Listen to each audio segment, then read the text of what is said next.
the 24-year-old Dominican native Luis Castillo making his way to the mound in preparation of what will be his 9th major league start, all as a Cincinnati Red.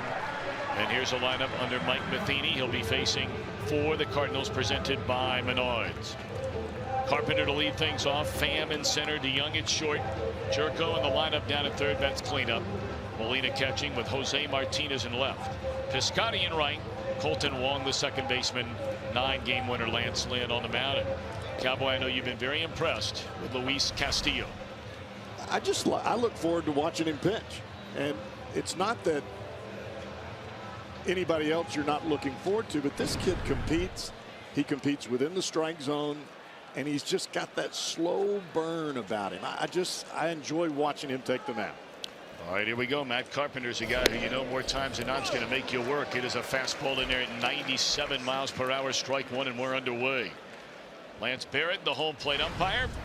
Brian Addison down at first. Jim Reynolds, the crew chief, at second, and Brian Knight, the umpire, at third. Changeup misses away. 1 ball and 1 strike on Carpenter. Just a .246 batter. 14 home runs and 48 runs batted in. Boy, that's easy. 98 gas right there by Castillo.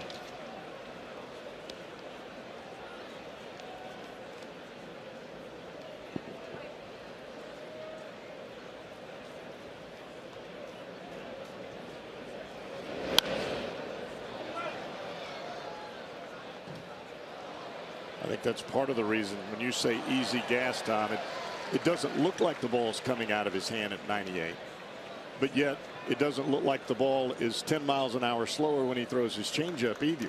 They look exactly the same until the ball gets to the plate.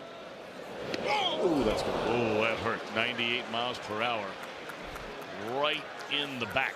Well, you could hear Carpenter all the way up here.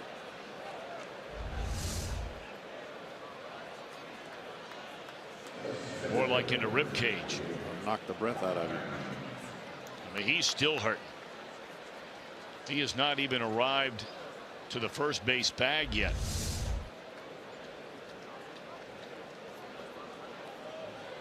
Right back there is where the kidney comes in, where if you get hit in the wrong spot, remember the story years ago, Mark Grace telling us that when he was playing for the Cubs and they played the Arizona Diamondbacks, Randy Johnson hit him with a fastball in that same spot. He said going to the bathroom the next number of days could not have been more painful.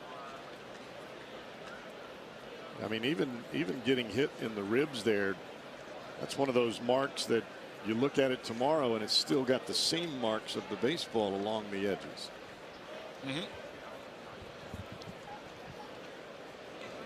All right, now Tommy Pham, very impressive first full-year player. We talked about Pham spending pretty much an entire decade in the minor leagues, up and down the last couple of years. A little bit more playing time last year, but a regular player now this year. .317 batter, 15 stolen bases, 14 home runs. Carpenter not a stolen base threat at first, and it's 1-1 on Pham. Reds have won 4 of their last 5. They've hit very well during this stretch over 5 games. They've scored 23 runs, and their ERA is barely over 3. They're getting very, very good pitching over the last handful of games against the Pirates and now the Cardinals. 1 hopper foul, 1-2 on Pham. Well, that has been one of the constants as far as talking subjects about this Reds club from the beginning of the season. If you get good pitching, this team will score enough runs to win. For the most part, that has happened. But when it's 5-0 after 1, not real good. Well, we were talking after the game last night. You know, you go back to that last time the Reds were at home, the first series after the All-Star break. They get completely demolished, and really by the 3rd inning, in every game against the Washington Nationals. Arizona comes in, and you know, after the Reds had beaten them 2 out of 3 out there, they come here and throw up huge numbers on the board except for 1 game. And then the Marlins come in, same kind of thing. You were out of most of those games by the 3rd, 4th, 5th inning. Last night was a tight one, fun one. Well, if you remember back Luis Castillo was the pitcher in Florida that really brought the Reds back to the underwater mark. I mean, they started winning some ball games. He came back. He pitched awfully well against the guy he was traded for in Dan Straley in Florida. Yeah, the Reds got that win, and then they would win the next two in Pittsburgh before losing, and the bounce-back win here last night. So that's one full turn through the starting rotation, with Wojciechowski filling in and taking over for Adelman, who was removed from it. 3-2 on Pham. I think one of the most difficult processes for a young pitcher is to get through this first inning, find a rhythm, so you're not really pitching for your life in the first inning. And I think that is the same for Castillo as it would be with any young starter. Missed on 3 in a row. So a hit batter and a walk to start the game by Castillo. And part of our Elk and Elk storyline, the last 5 starts by Reds pitchers. Team's gone 4-1. Take a look. Castillo, as Cowboy mentioned. Bailey solid. Stevenson left in the 6th, only 1 run. Romano, after a terrible beginning, finished strong. That's the only loss in this group. And then Wojciechowski last night. But work to do now. With 2 on and nobody out to begin the game. Here's the shortstop, Paul DeYoung.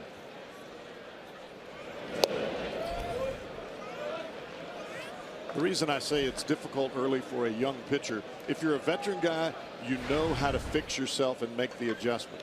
For a young pitcher, there's so much adrenaline going on and really mental noise, it's very difficult to find yourself until you get yourself in a rhythm. You get a rhythm early, you get a quick first inning, all of a sudden you feel good about yourself, things kind of smooth out.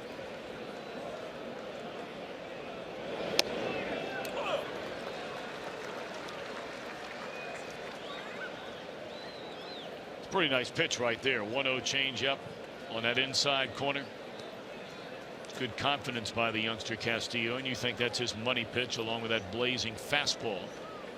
Much has been made about his recent addition to the repertoire of the slider. There's 1. There's 2. How about that? Boy, is that a nice play by Suarez. That is a really, really fine play by the Reds third baseman. Reds fans that have watched Suarez all year long, you were watching last year when this kid struggled a bit making the transition to third base. He's not having any struggles anymore.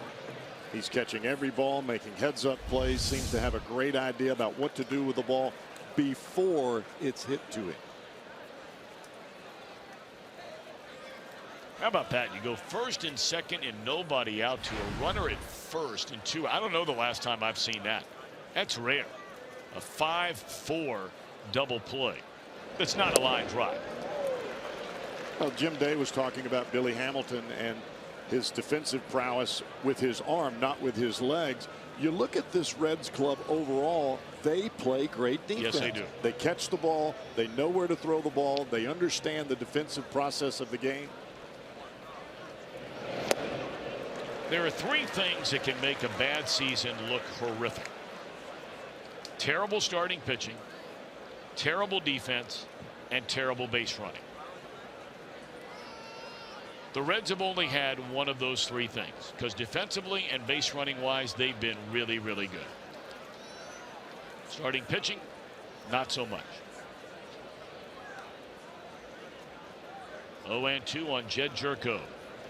And the youngster trying to get out of this inning. And he will. How about that? Go ahead, let me hear it, Cowboy. Come on. Nice. Let's take a look at the Reds lineup tonight. Presented by Menards under the manager Brian Price. Hamilton, Winker, and Votto to start it.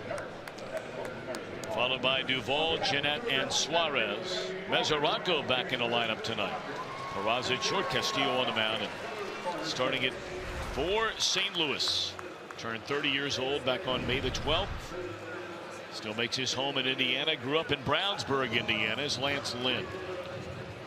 Well, the Reds lineup is catching Lance Lynn while he's hot. 3-1 with a 1.47 ERA in 6 starts in the month of July. And he's a guy that's really pitching for a contract. Those are the most dangerous veterans out there. So Billy to lead things off. Jim Day told you all about Billy Hamilton, as he generally does. All over the story. I mean, not only knowing what's going on, heck, he can imitate him. He can almost do Billy Hamilton as well as Billy Hamilton does Billy Hamilton. 1 ball and 1 strike.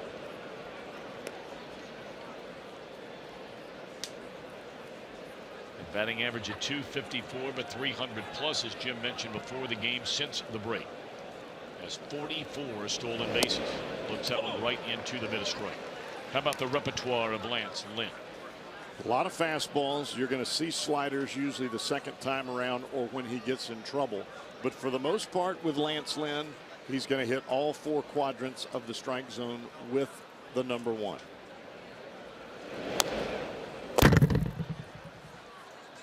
And as I say that, he drops a breaking ball on Billy Hamilton with a 2-strike pitch.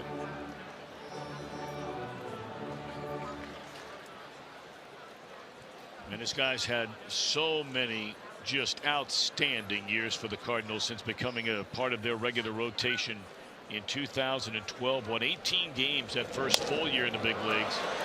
That's into right center. Pham will run it down. But then he's had win seasons of 15, ERAs into 3s. 2014, his earned run average in over 200 innings was 2.7. Won 15 games that year. 12-game winner with an ERA exactly at 3 and 15. Then the injury that sidelined him all of last year, Tommy John surgery. And here he is so far in 2017. ERA again, the very low 3s. And on his way to another 200-inning season. 33, 34 starts.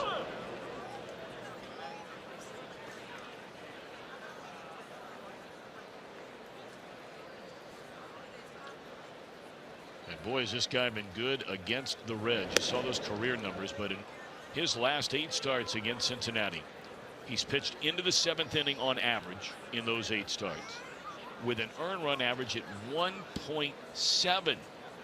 But as has been the case with the Cardinals this year, I mean, here you have a starting pitcher, ERA over 8 starts, 1.7. His record is 4-3. The Cardinals' record in those games, 4-4 against the Reds.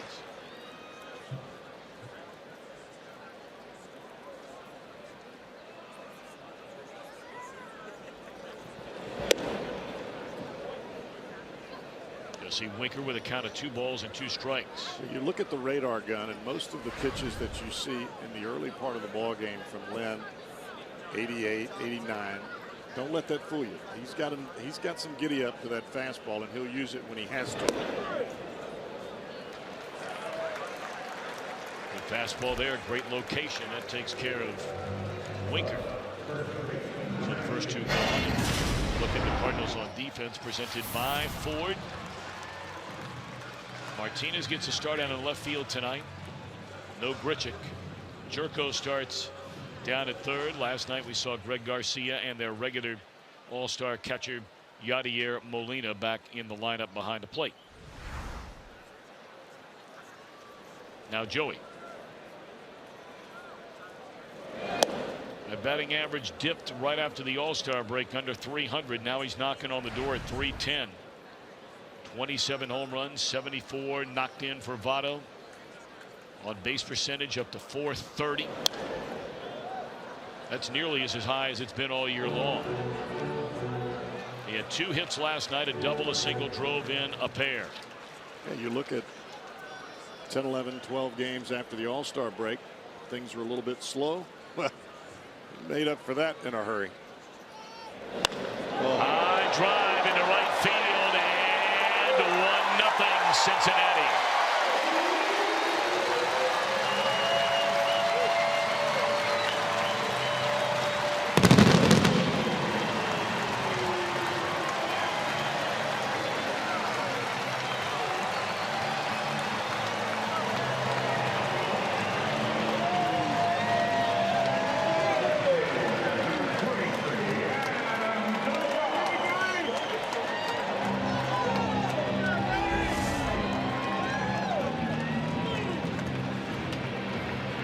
Tried to backdoor breaking ball. That's what we refer to as a cement mixer. It's just spinning, traveling down the road at about 50 miles an hour. Amber City.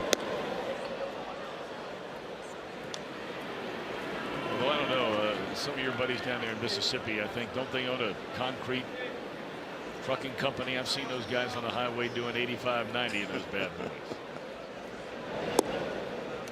It's because they know the governor.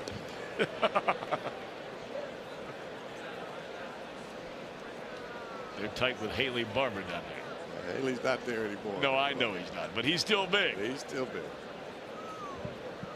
1 ball and 1 strike on Adam Duvall.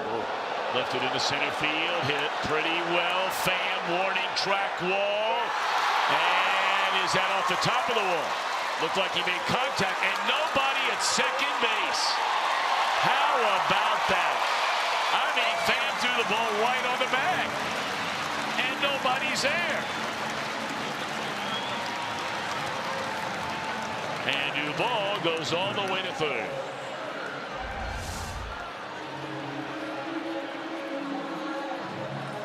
I thought that ball was out of here when it came off the bat. Brian Price may ask the umpires to look at it. I thought it went over the fence. I thought that's a homer.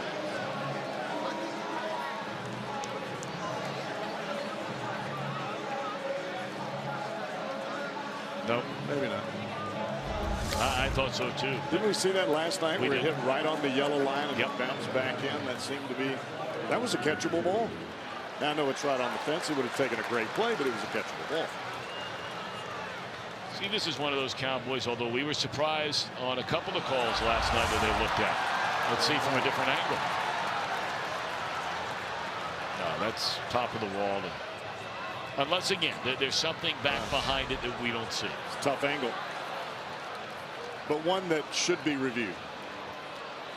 In this ballpark, at Great American Ballpark, you do not need a tandem relay to get the ball to third base. The ballpark's not that big. And teams come in here, the Reds were guilty of it earlier with Peraza playing at second base. You can throw the ball from center field to second on a line. We just saw it. Adam Duvall does it all the time. Have somebody at second. Ball is confirmed, and that was quick. I mean, that took next to no time at all.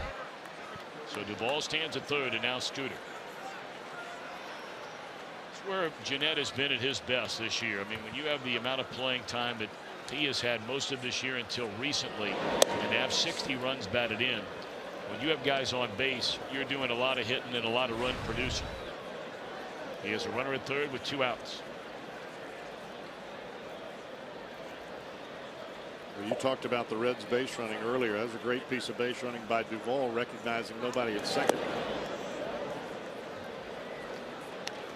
It's almost one of those little league throws where you catch the ball in the outfield, throw it to the pitcher while he's on the mound so to stop the base runner from running. You've seen that a little bit this year. I have seen that.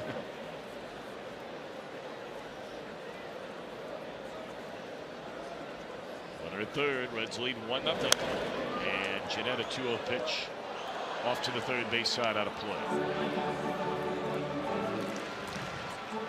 I would think that this matchup tonight favors Scooter Jeanette with Lance Lynn on the mound. Lynn, a lot of fastballs, as I mentioned earlier, and Jeanette, he hits fastballs for a living. A whole lot of them. Got in on him there, forcing a pop up into short right center, and that's all for the Reds. But they get the Joey Votto home run, and at the end of 1, the Reds are off and running. 1-0.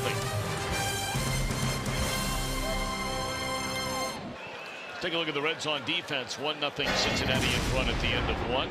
Presented by Ford, and it's pretty much the same regular group day in and day out right now. With Cozart still on the disabled list, Peraza's been moved over to short. Jeanette Hart already taken over the everyday job at second. The only change tonight, Devin Mesoraco is back feeling well enough to be in that lineup.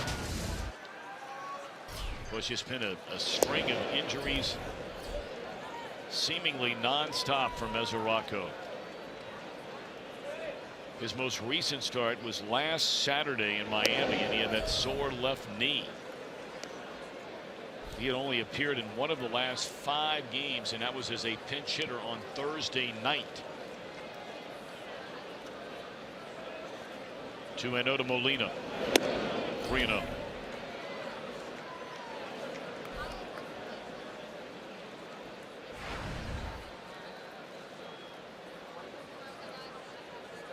Remember, Castillo hit a batter, walked a batter to begin the first inning, and now he's issued a 4-pitch walk to Molina to begin the second. For more on Zach Cozart, let's check in downstairs with Mr. Red, Jim Day. Mr. Red, now I'm a mascot. All right, Zach Cozart was eligible to come off the disabled list today. Brian Price wants to give him one more day. He's passed all the tests on the field, in the field, on the base path. He said before the game, not only will he be activated tomorrow, he will be in the lineup tomorrow. Boy, I tell you, I wish I had $1. It's great news about Cozart, obviously. I wish I had one single dollar bill for every time that Dusty Baker or Brian Price, as manager of the Reds, has forced Jim Day to say one more day. I mean, that's the MO for both those guys, whether it's a guy coming off the DL or a guy who's already been activated from the DL, or maybe he's been nicked up for a few days to give him one more day. Dusty would live by that. The player would say, I'm ready to go, and he'd say, one more day. Give you one more day. I think that's the best way to do it. You protect the players from themselves.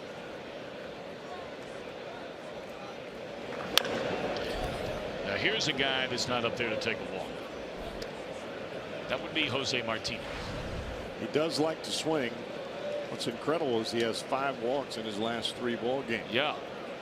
And that does not normally happen with Jose Martinez. If you're somewhere near the area code of the strike zone, he is normally swinging.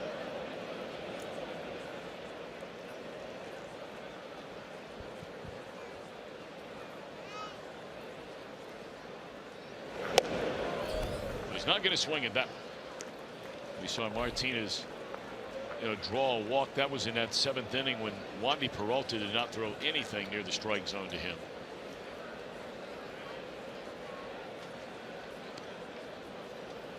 And Castillo off to a wild start here tonight. He's hit a batter and walked 2 in the first inning, plus 1-2 delivery.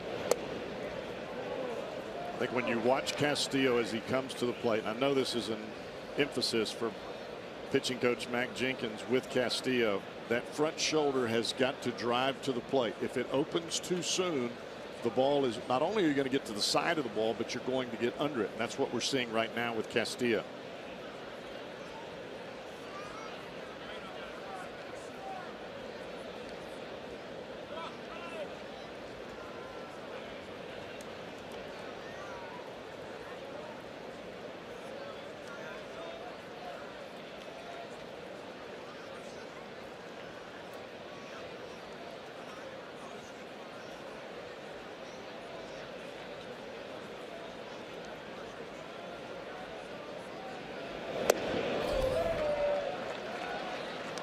So after getting ahead 1-2, it's now 3-2.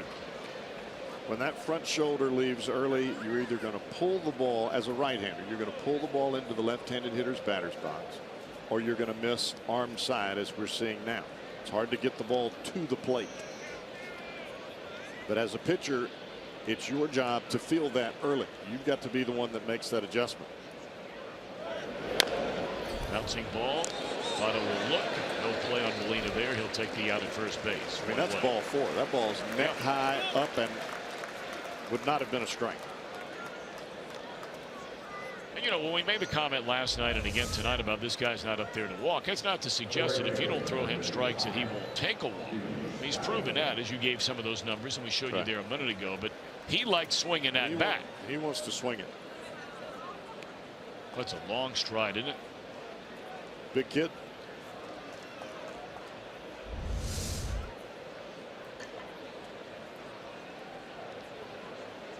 Runner at second. Reds lead 1-0. We're only in the 2nd inning. And here's Piscotty. Jam shot bouncer down to Suarez for the 2nd out of the inning.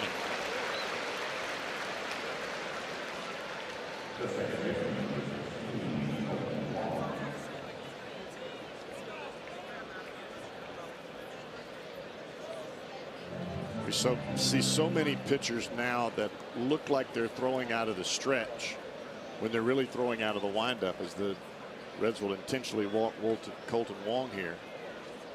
And mainly for this precise reason, to guard against that front shoulder flying out of the windup when you take that big step back.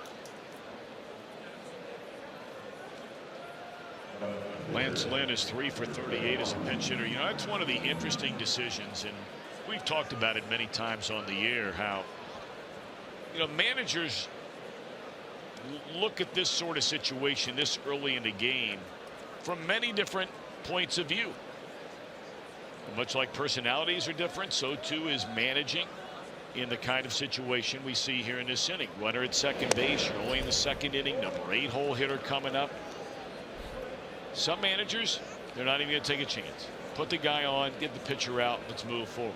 Other guys are saying, I remember getting into a lengthy discussion about this many years ago with the manager Jimmy Leland, where he said there is no way in the world I'm asking my pitcher in the second inning of a game to walk the number 8 hitter.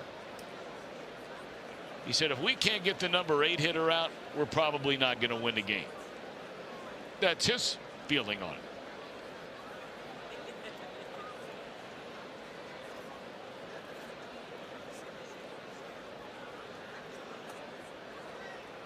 One ball and one strike on Lynn. 1-2. Well, I think from Leland's perspective, you'd like to have the pitcher leading off the following inning. You trust your pitcher to get the 8 hitter out. There's a reason he hits 8. Trusting him to get him out. Precisely. You have the pitcher lead off the next inning. Conventional wisdom would say, well, I'm going to get the pitcher out. I've got an out going into the top of the lineup.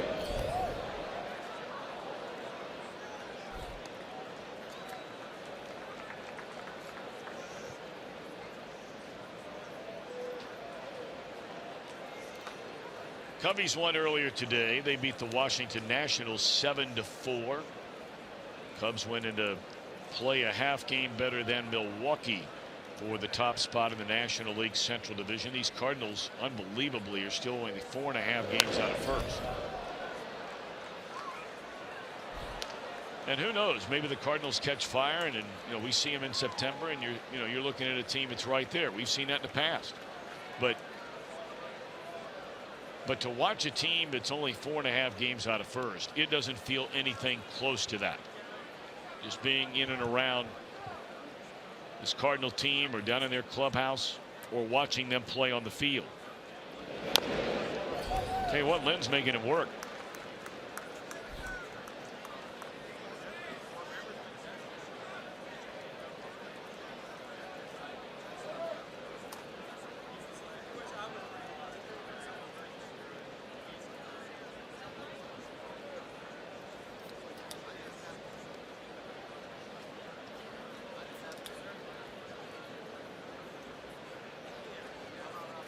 Let's see if Mr. Castillo can tie a ribbon around this second inning. And this should do it. A walk, an intentional walk. Cardinals lead 2. Reds lead 1-0. You know, we've continued to hear for years and years and years that Jim Day is an outstanding unicyclist. And we've still never seen him on the unicycle. He was the one that brought that up, not us. And he's never backed. Yes, you did. Never said outstanding. Yes, you did. I just said I could do it. No, you're right. You said you were very good at it. As a kid, I used to ride around all over the neighborhood on a unicycle. But that was a long time ago. When are we going to see you on it? I've asked now. This is almost getting Johnny Cueto video from a Dominican Republic-esque. I don't own a unicycle anymore, so. All right. If, I'll get to work on that. Someone could put the bill for one. Now, I used to ride the small one now, not those big tall ones. That's, you know. Now we're getting into work, and getting into liability. Right, I understand. Don't want anybody hurt. Just a small one. You know, it's a tool around the neighborhood. I have to talk to my dad about maybe the two of us getting that lined up. 3-1 on Eugenio Suarez.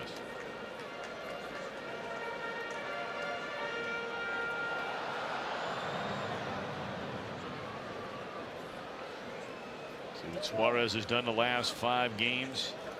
5 hits in his last 16 at bats, and he draws a walk to open up the Reds' second inning. Joey Votto homered in the first. That's the only run for either team. I think that's part of Suarez's game that is starting to really mature, being able to be patient, take pitches, and we really didn't see that as much when he was swinging the bat so well. But when he started not seeing the ball well, started to get into a little bit of a slump, he got very patient, started to see the ball better. He's drawing more walks, and now he's starting to hit the ball even better than he was before. Go figure.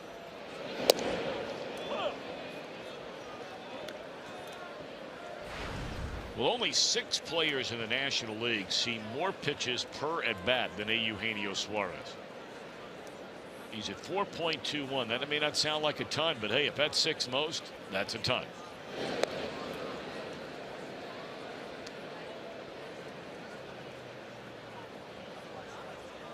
I think the thing for any hitter is to come to the plate, look for a pitch in your zone, and scald it. If it's not there, then you don't swing early in the count.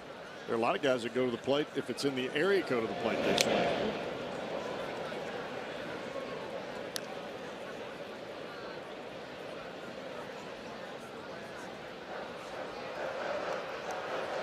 We told you the Cubs beat the Nationals earlier today 7-4. That was the same score in the Dodgers win over the New York Mets today. And I mean, you know, we were starting to talk a little bit about this Dodger run.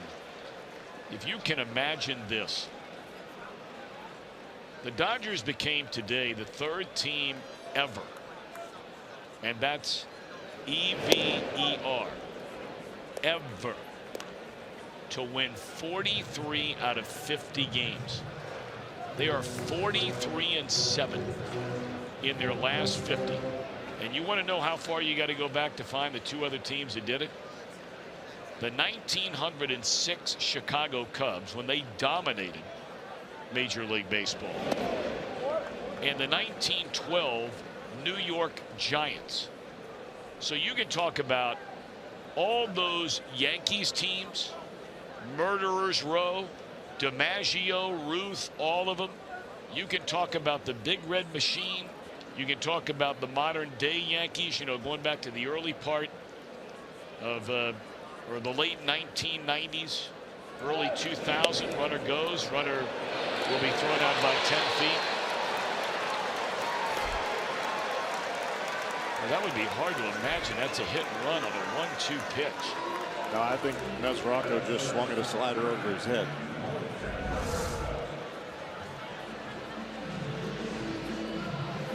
All right, strike him out, throw him out, double play. 2 away in the inning.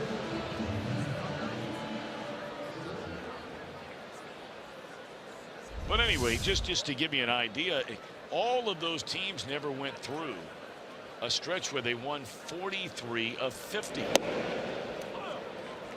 In fact, in their last 26 games, they lost 3 times to the same team, to the Atlanta Braves. All 3 losses in their last 26 games, spanning a month.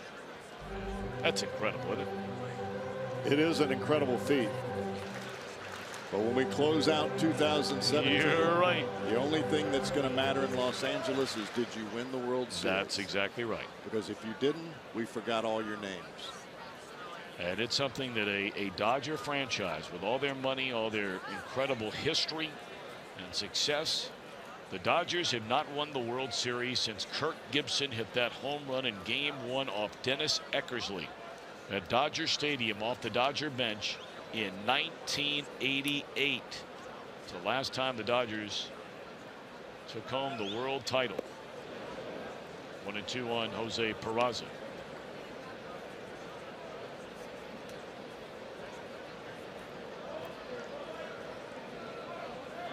So this would be officially the 30th season since they've won a World Series. That went off the mask of Molina. Molina got his first day off since a big blow up with his manager when he went on social media late one night and, in a not so backhanded way, lit into his own skipper Mike Matheny over comments Matheny had made that didn't sit very well with Molina.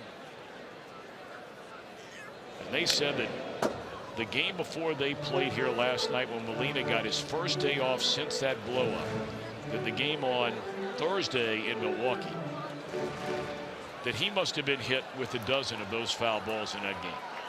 And nobody knows the rigors of catching more than Matheny. He had to retire for the game, went through some very, very, very dark days with concussion issues. Sinking liner into right, and they had him played perfect.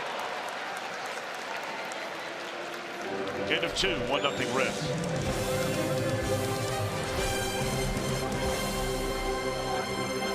Dickey, 477 feet.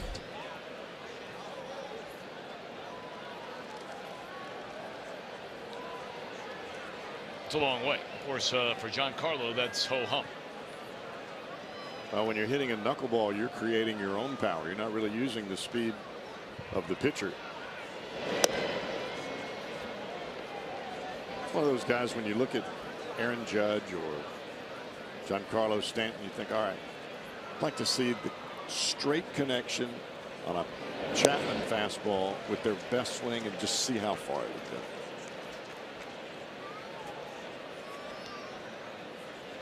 Just curious.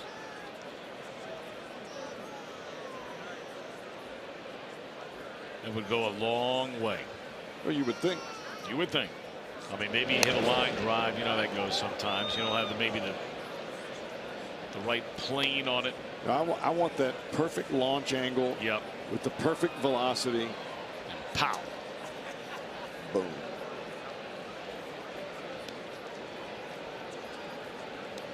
That's why we were talking last week about the way people used to, flood into the ballpark to watch Mark McGwire take batting practice back in his heyday when he was hitting all the home runs. I remember I was on that team. They would pack it. It'd be like 40,000 people there to watch BP. And of course, that guy's throwing 60 miles an hour, 70 miles an hour, right? Carpenter hit his first time up, 3-2 this time. At the old Shea Stadium, I watched him hit 15 in a row into the parking lot, over the left field fence, over those bleachers, into that parking lot. 15 in a row. They had to go get some more balls from the dugout. Well, Castillo's having a really tough time here tonight, and that is not something we have seen a lot from him. That's already including one intentional walk. That's 4 walks and a hit batter. What's going on, you think, here, Cowboy? Well, I think it has everything to do with that front shoulder. And that is something that he's had to really guard against every time he's been out there.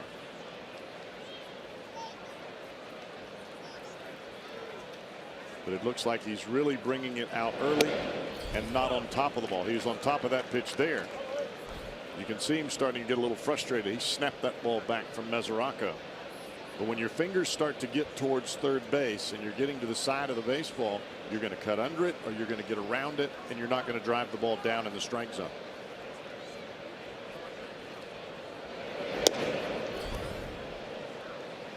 That was just a dead pull, and that's from letting your fingers drop. Front shoulder flies wide open. I mean, watch this shoulder. The shoulder's heading this way. The fingers are coming out this way, and you pull the ball dead left.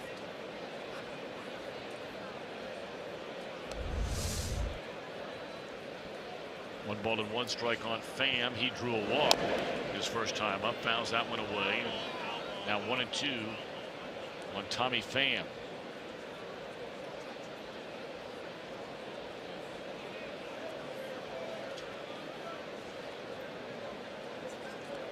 You want to throw over the front shoulder, not around the front shoulder.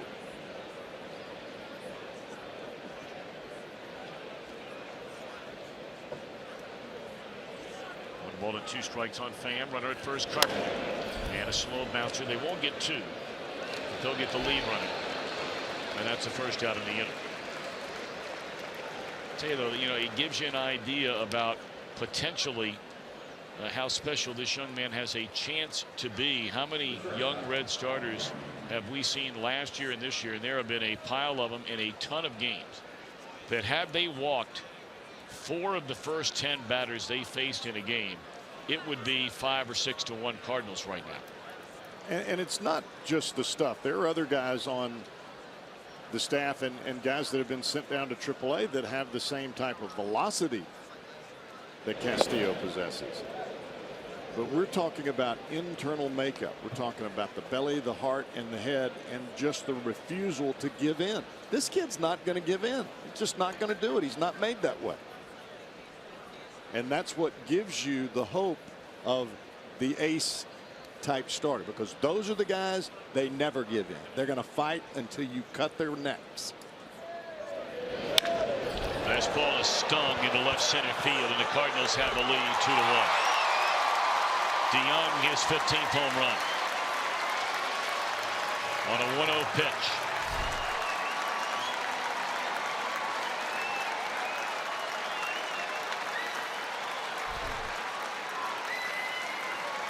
That is the 8th home run given up in 51 innings by Luis Castillo.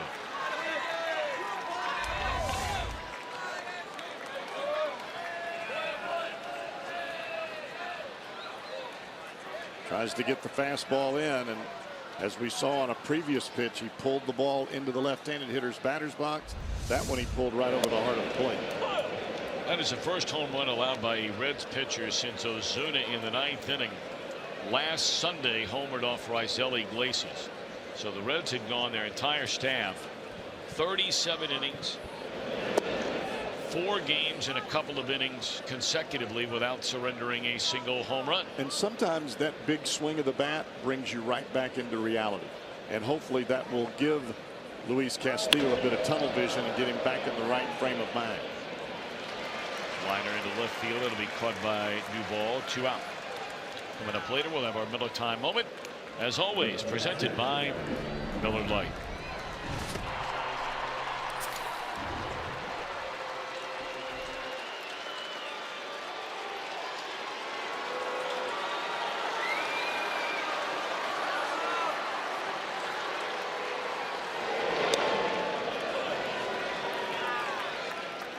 There was a time where Reds fans and Cardinals fans kind of let off of Brandon Phillips and Yadier Molina. They're letting him have it here the last 2 ball games. They did last night when he pinch hit, and they're doing it again here tonight.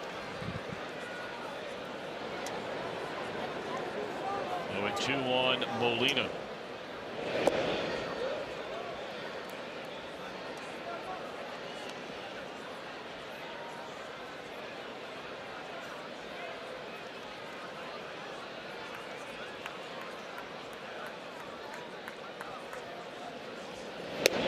Blew him away with a 99-mile-per-hour fastball, and that's all for the Cardinals. But they take the lead for the first time in this series on a 2-run home run by DeYoung.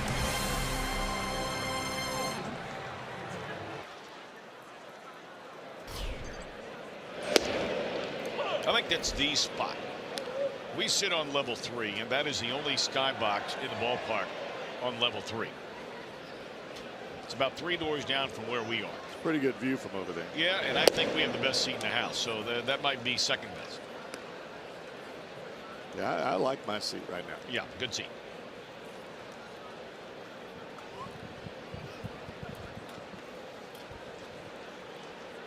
Two-one, Lynn and the Cardinals in front. Here's Castillo. 1 hit in 16 at bats with a run batted in.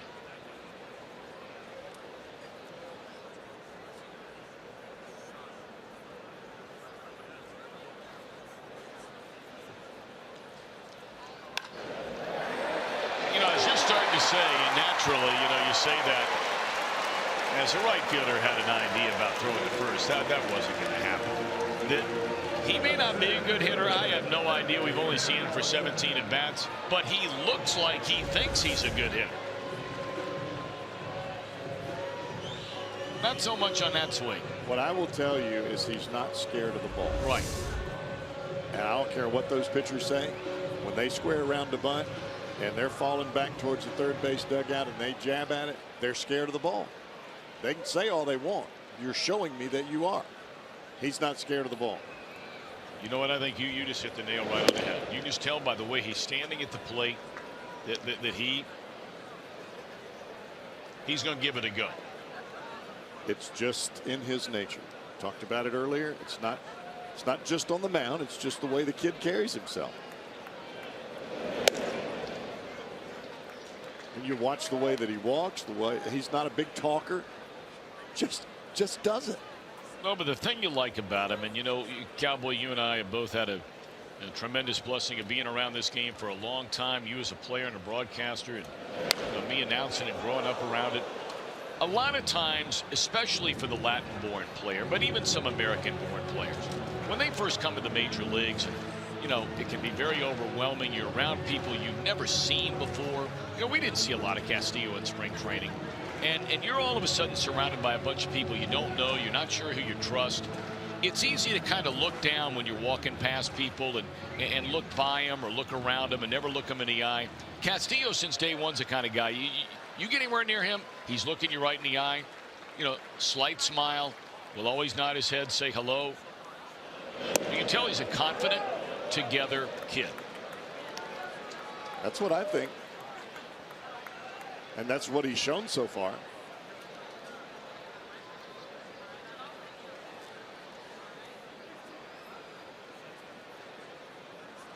Three and one on Billy.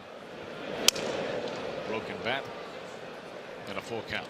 Look, as much baseball as you and I have watched over the years, we know that this is a hard game. I played. I know it's a hard game. Otherwise, you could just walk off the street and play ball. This isn't backyard wiffle ball, folks. These guys are out for it. It's a money game. So if you're not tough from the neck up, you ain't gonna make it.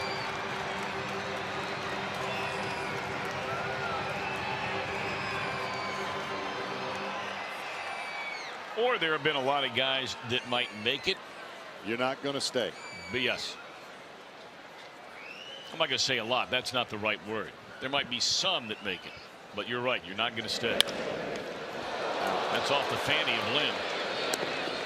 A little cushion in that area for the big fella. Big old boy now.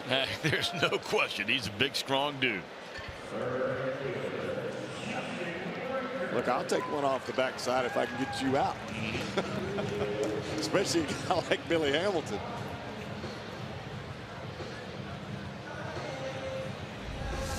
Or as our old friend Bob Brenly used to say, when I would say a lot of meat in that area, he'd say on some guys. Heck, the way the ball comes off the bat this day and age, I would teach my pitcher to get out of the way. I mean, we've seen too many shots from the shoulders up. It's coming back at you. Just move, son. Shortstop gets paid for that. All right, now Winker. Big swing there on that first pitch fastball at 93, and that's what we were talking about. Cowboy mentioned earlier, you know, if he's got to hump up and find a little extra, Lynn can do that.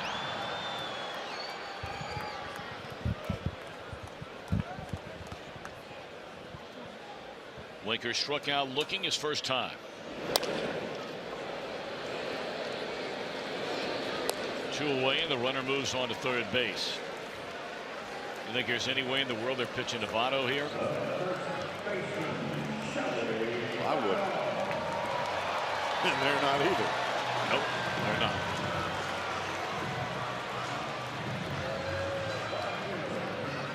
Although it should be noted, we thought that after Votto had homered in the first inning, we thought Duvall had gone back-to-back when it left his bat to straightaway center field. It wound up hitting the top of the wall and coming back into the field of play for a triple. I think that ball in itself just shows you the kind of power that Duvall has. He hit that ball almost down off the end of the bat. Hit it off the center field top of the wall. He's got dumb power.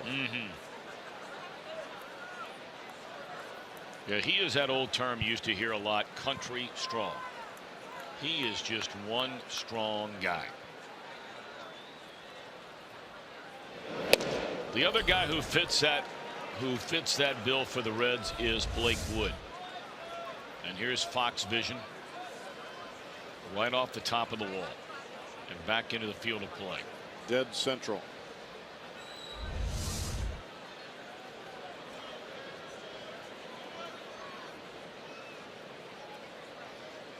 Tying run at third.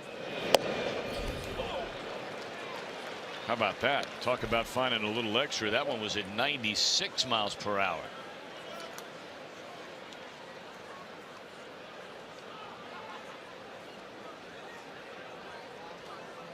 Don't show the hitter your best stuff till you have to. You figure that out when you've been around a little bit.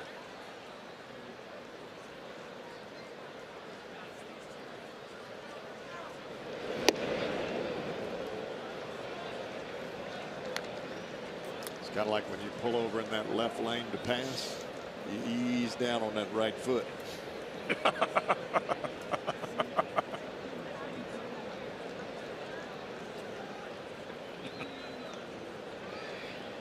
Or in your case, you just stay in the left lane. Yeah. 2-2 the count.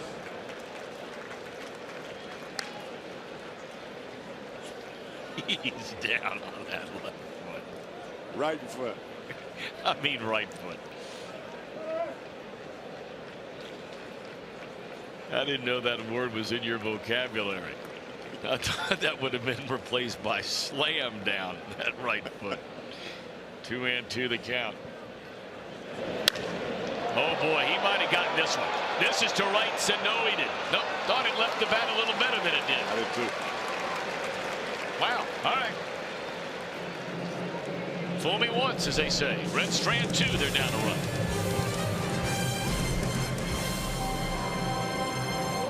American ballpark. We told you Zach Cozart says Brian Price will come off the disabled list tomorrow. The Reds will have a roster decision to make, and they'll have a decision to make as far as pitching goes in the next 5 days, because Brian Price says Scott Feldman, after throwing a bullpen earlier today, A-OK with that knee. He will not go on a rehab start in the minors. He will return to the into the rotation in the next 5 days. He would not state which day it is. Obviously, someone's got to come out, but Feldman is coming back.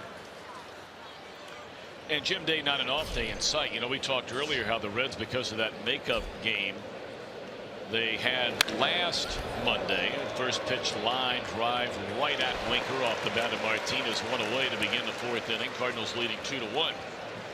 When the Reds had to go to Cleveland and play, and then you know, they played a week straight. Then they finally got an off day this past Monday in Pittsburgh, but that would be their only off day again till the 21st of this month. And here we are on August the 5th, 4 against San Diego, and then another 3-city road trip.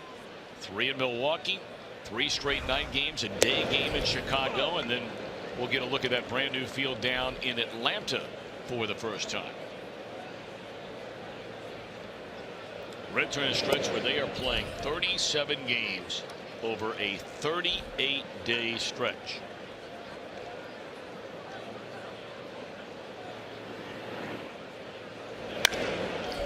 That ball was smoked into center field off the bat of Piscotty. A couple of hard hit balls to begin this inning against Castillo.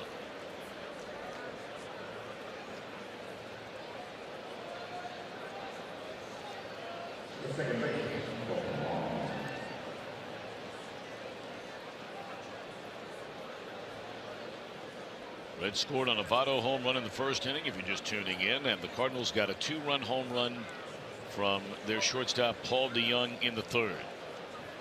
Here's Colton Wong.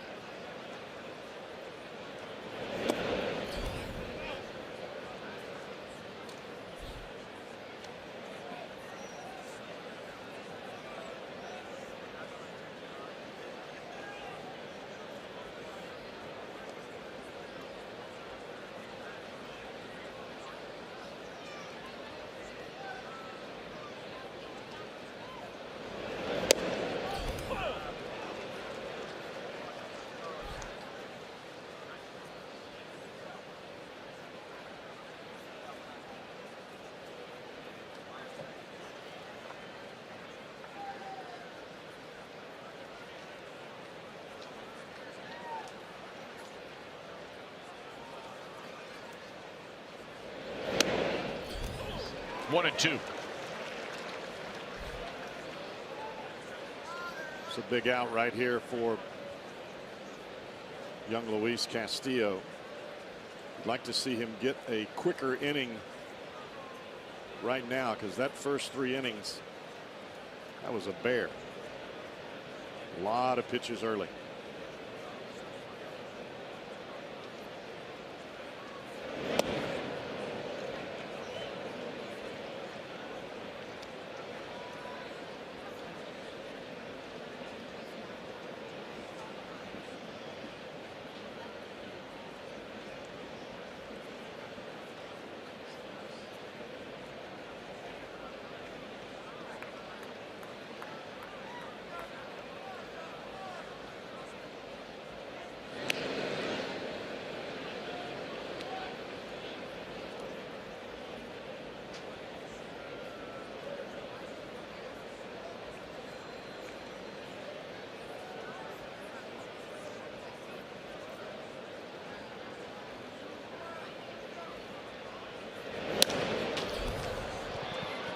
Into left field, that'll back up Duvall a few steps and a couple to his left as well, but he's there to haul it in.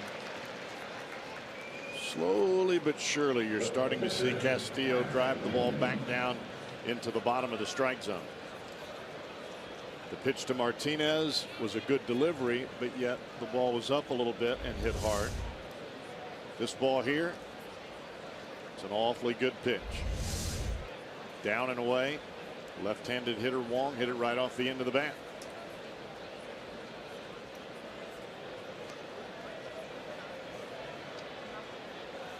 So now the pitcher Lance Lynn. First pitch swinging, that helps. So Castillo finishes off the Cardinals, allowing a hit and a man left. Middle of the 4th, 2-1 St. Louis.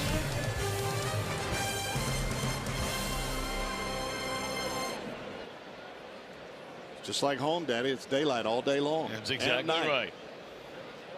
Did you ever play in that Alaskan Summer League? Did. Huh? I did. How'd you like it? You'd walk out at 4 o'clock in the morning. It was like noontime. Sun's up 24/7. Crazy. And you're a guy that can sleep a little bit. There ain't no doubt about that. I was sleeping in the basement. They didn't have windows. No windows in my room. Didn't have to pull a curtain. Didn't have to do anything. Just close the door. And that was taped up, the curtain. Close the door and shut her. And kiss the baby. You got that right. On to the right side. Why did I know you were in the basement without you even saying it? One away in the inning. You know those curtains when you go to the store and it says blackout? They invented those for me. I am well aware of that.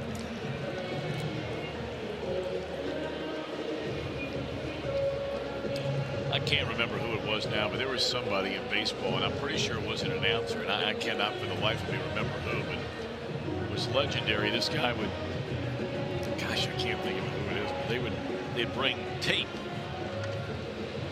and the first day in the hotel, they would board up the windows, and then not a sliver of that light was going to get in that hotel room. I use tacks and safety pins. But not now. I most certainly do. In those hotel rooms, book that. So when you first get in, as Suarez looks at a strike, how many? I mean, you have like a little, like a little container for a bunch of thumbtacks. I do. And then you just go over by the curtain and start putting them in the. Well, you start at the top, and if you turn all the lights out in the room, you can see like the street lights. If there's any light at all coming through there, you can bet when that sun comes up, it's going to be burning your skin.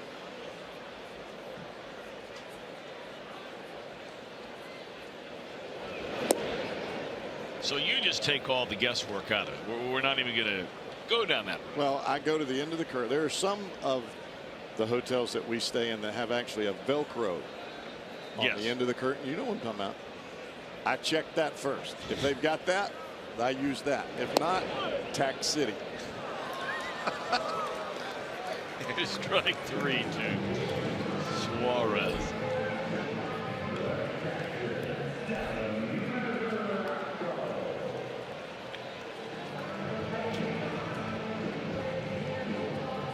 Our producer Ken Weaver says it must really work, because apparently he was next door to you and your alarm was going off for the better part of an hour, and it woke him up.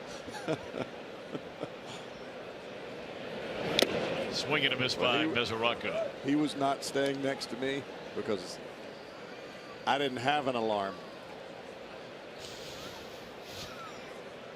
I don't set an alarm. I wake up when I wake up. 0-2 on Mesoraco.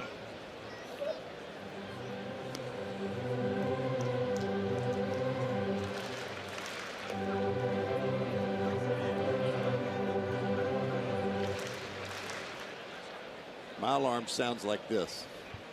Honey, the kids have been up for a couple hours. That's what mine sounds like.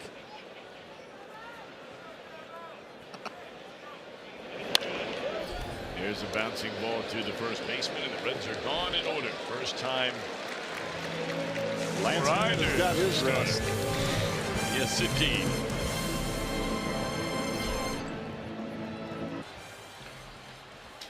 Here through the front four, 2 runs, 2 hits for St. Louis. They scored their 2 runs to the Cardinals on a 2-run home run by Paul DeYoung in the third. The Reds have 1 run on 3 hits. Their run came on a solo shot from Joey Votto in the first. So top of the order already for the 3rd time. Carpenter has been hit by a pitch and drawn a walk.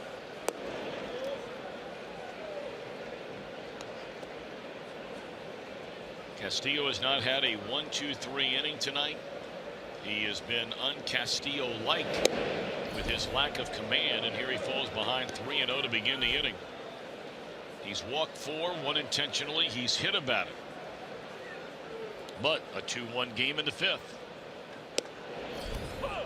There are certain hitters in the lineup that will help you out and swing.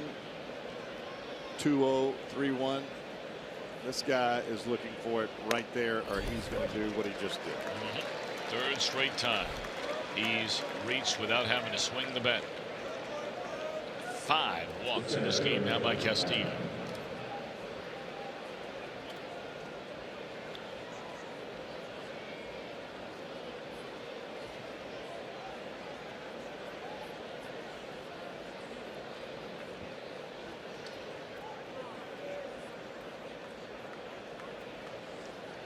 The only other time Castillo has walked this many batters in a major league game was his very first major league game. That came against the Washington Nationals. And now it's ball 1 to Tommy Pham.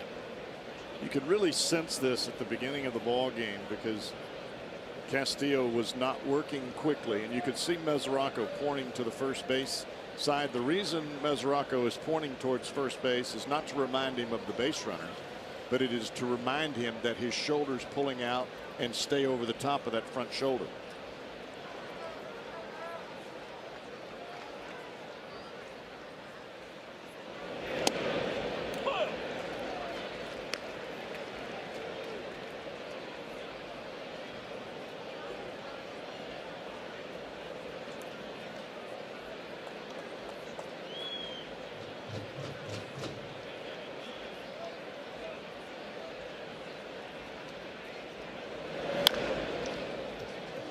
So many times, and even veteran pitchers go through this issue. You feel like in order to get something extra on the baseball when it's crunch time, you have to clear that front shoulder quickly to get your hand through the ball.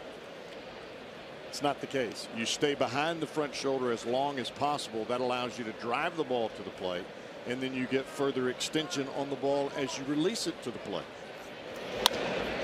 Should be 2 here. Jeanette, Barraza. And you'll take that all day, every day. Good pitch down in the zone. And normally for Tommy Pham, a good fastball hitter, but this one got right in on his hands. That hard running fastball.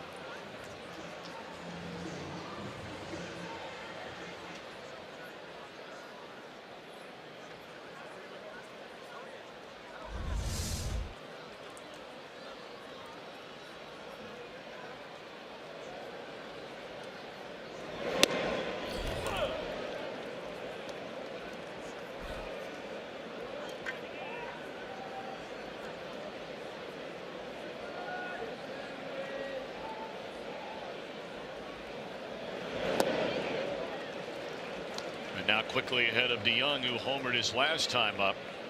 0-2 is Castillo.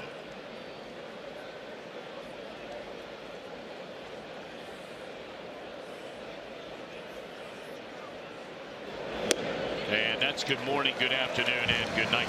Pretty good change up there. 3 strikeouts for Castillo. He trails 2-1. From the 5th inning against Lance Lynn, it'll be Jose Peraza, then the pitcher Castillo, and back to the top in Billy Hamilton. Hey, let's check in somewhere with Jim Day.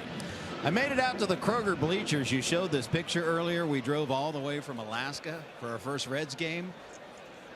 Couldn't resist coming up here and getting the story behind Nice. it. Yes, all the way from Anchorage, Alaska. This is Malvin Viamonte and Heather Viamonte, his wife. Now they are visiting her parents, Tom and Karen, who live in Elizabethtown, Kentucky. And the youngster here, Luca, he is out. His first Reds game. I mean, there is nothing waking this dude up. How long did it take you guys to get here? It took us 13 days to get from Anchorage down here to Elizabethtown. 13 days. It did. It was very long.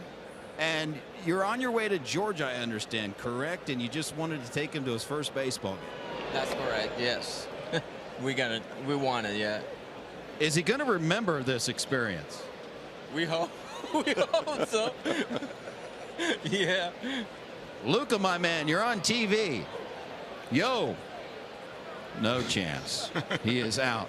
Now, Tom over here is retired Army. Thank you for your service, by the way. Got to be exciting that they drove 13 days to see you. Oh, we couldn't wait to see them. They've been gone now 3 years. Yeah. So we've been blessed to be able to make a trip up there, but it's been a couple of years since we've seen them. Is he going to be a Reds fan, Luca, even though he's not? Well, he's awake. We had it. Well, his eyes were open for a moment, for just a moment. Now back in Mom's arms and out again. You going to make him a Reds fan? We will do that. Yes, sir. All right. You know, you do whatever you can to be a Reds fan. Even 13 days, 3,800 miles from Anchorage, Alaska. Unbelievable. We are thrilled to have him. Thrilled to have him. Castillo at a base hit his first time up, hits a soft roller to the second baseman, and now all of a sudden Lynn's starting to get on a bit of a roll. He's only allowed 1 base runner, and that was an intentional walk over the last 9 batters he's faced. Yeah, you watch Lance Lynn. Not everything is about a strikeout from the first pitch forward. He's trying to get quick contact, early contact on the ground or a pop up into the air.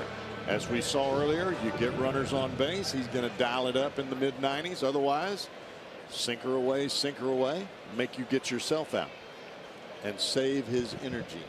Well, he has really had his way with Hamilton tonight.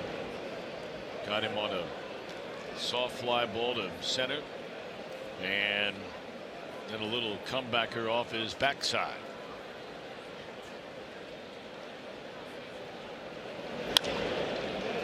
Jams him here, and the center fielder Pham makes the catch. That is a 7-pitch inning for Lance Lynn. We're off to the 6th in a 1-run game.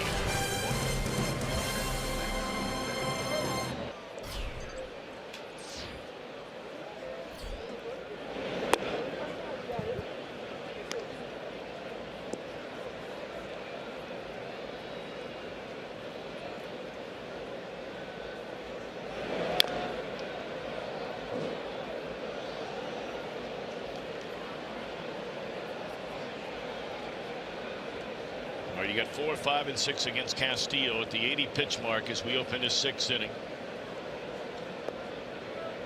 Jerko 0 for 2 is struck out and lined out to left field. A 2-run home run that came with 1 on and 1 out in the Cardinal 3rd inning by DeYoung. The only damage on what has been an unusually wild night for this very talented Reds right-hander Luis Castillo.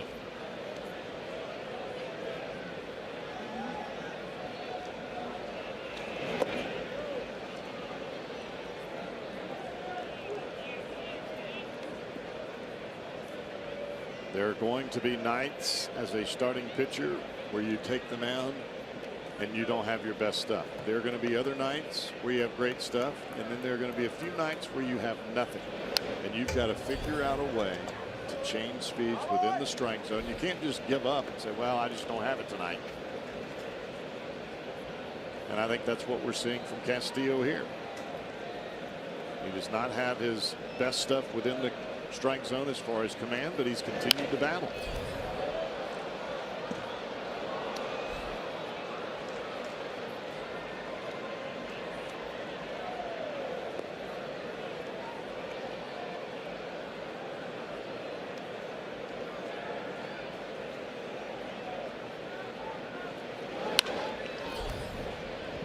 Well, he keeps grinding, gets a ground ball out on the roller to Jeanette, one away, and here comes Molina.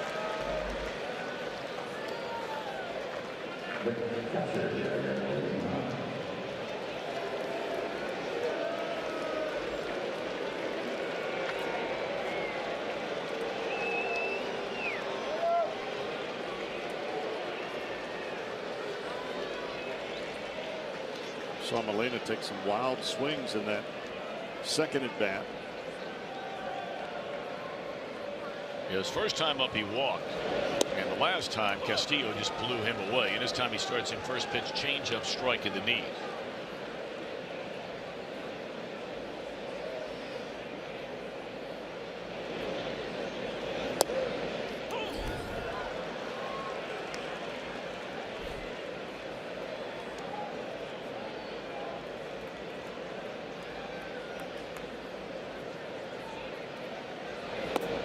Breaking ball away, 1-2 on Yadier Molina.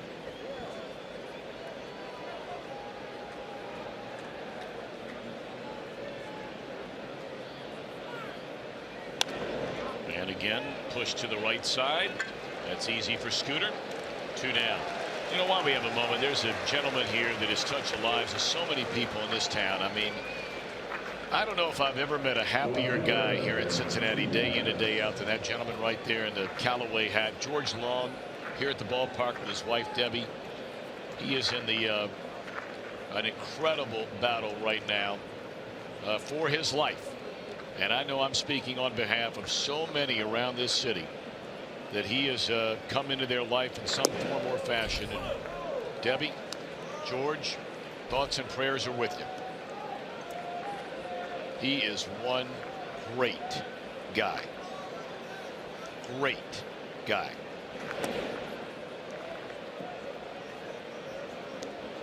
Somebody got him dialed in with some big league tickets tonight. No kidding. That's him right there in the second row. Nothing wrong with that. No doubt. Attaboy, George. Debbie, you guys have earned it.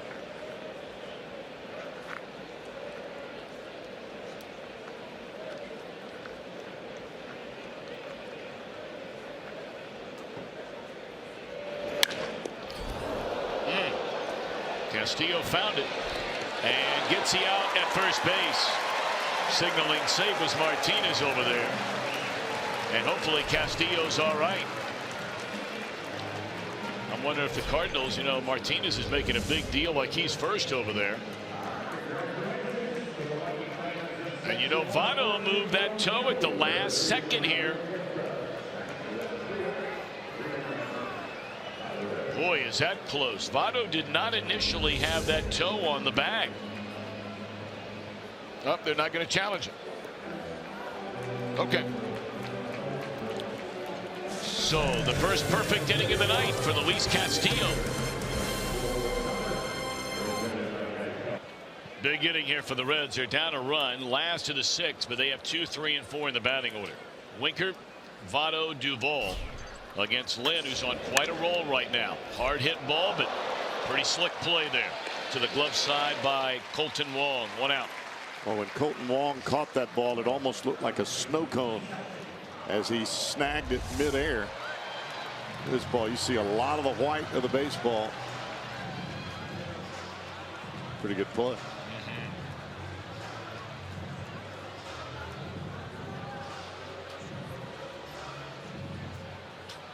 Well, Joey Votto, a home run in the first inning to extend his current hitting streak to 10 in a row, in which he's been a .484 batter with just an extraordinary on-base percentage of over nearly 620.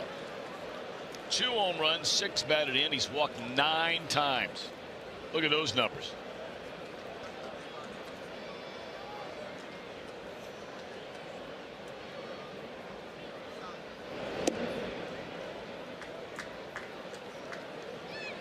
Right now he's facing a pitcher who's pitching his best baseball of the game in Lynn.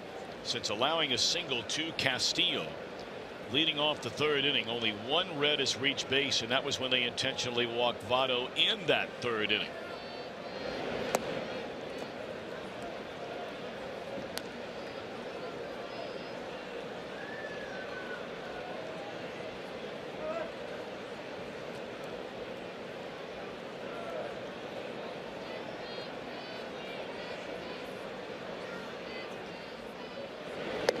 Started 2 and takes away.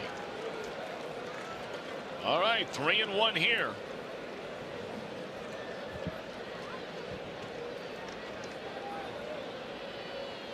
See if Joey can run into another one here in club number 29. Tie this baby up. He'll look at a strike on the outside corner, and I'm wondering if Votto is saying, well, what's the difference between that one and the one before it? Yeah, you watch Votto's setup every time. You talk about a pitcher repeating mechanics. Votto repeats his mechanics every single time. Puts that left foot in the batter's box. He touches the inside corner with his right foot. His right foot is 2 inches behind his back foot.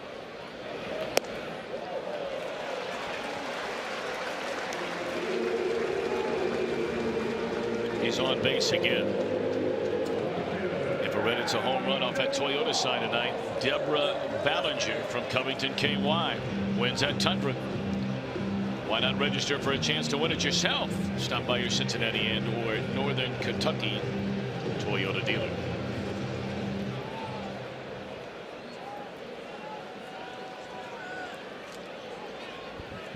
All right, Duvall now representing the go-ahead run. He had a triple off the top of the wall his first time up, and then lined out to the warning track in right his last time.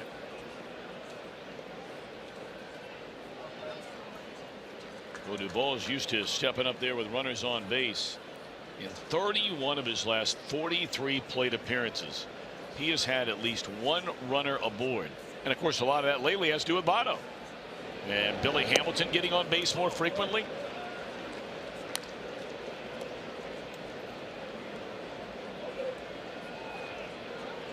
Look, if you bat cleanup, that's what's expected. You're expected to handle the pressure when runners are aboard and make some contact. Clearly much better numbers. 43 points better with runners on. That's why he has 75 runs batted in, which is tied for the team high along with Votto after his home run in the opening inning. There are certain hitters that step into the box with the runners on base and they just go swinging. They swing at everything, anything close. Duvall seems to dial it in even more so than he does with nobody on base, and the numbers would bear that out. Out of the time run at first, 1 away. Zoom ball there by Lance Lynn. It's 2 balls and 2 strikes. Well, he got Duvall to chase a pitch earlier in the count that was elevated above his hands. It looked like he was trying to repeat that pitch, and the ball just got a little bit too high.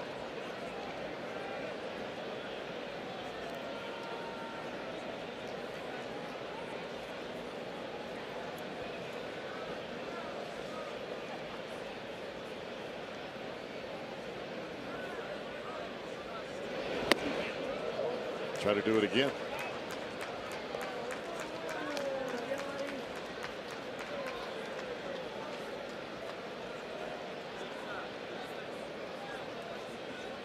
See, that's where the 4-seamer that's elevated above the hands stays true and has that riding action to it, where a 2-seamer starts to come back towards the hitter. As you could see, Duvall looked like he was about to swing, and as the ball started to get closer to him, he held up immediately. Not that time. 4 strikeout for Lynn. See where that ball starts, almost over the right shoulder of Molina, but yet it ends up and in. Stayed on the plate almost in its entirety.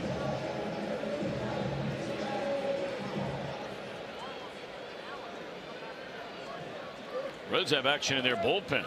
That's right-hander Blake Wood in a one-run game.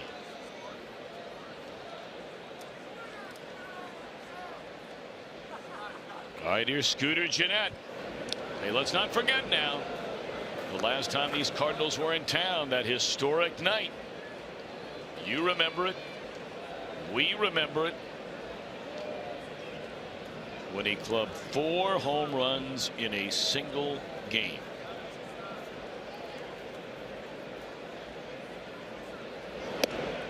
And he takes up an away ball 1.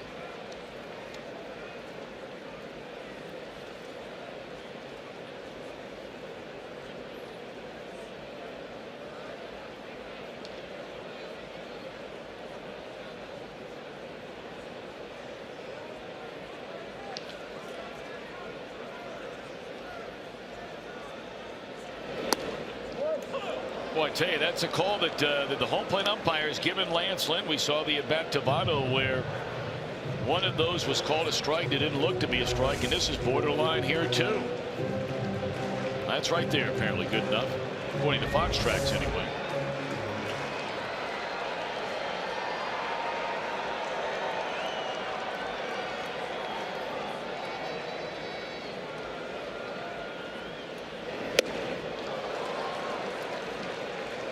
That is expanding the zone perfectly. You paint the outside corner down and away at the very bottom of the strike zone. And then you come back up and in just above the hands of Gennett. It looks awfully good. Tough pitch to hit.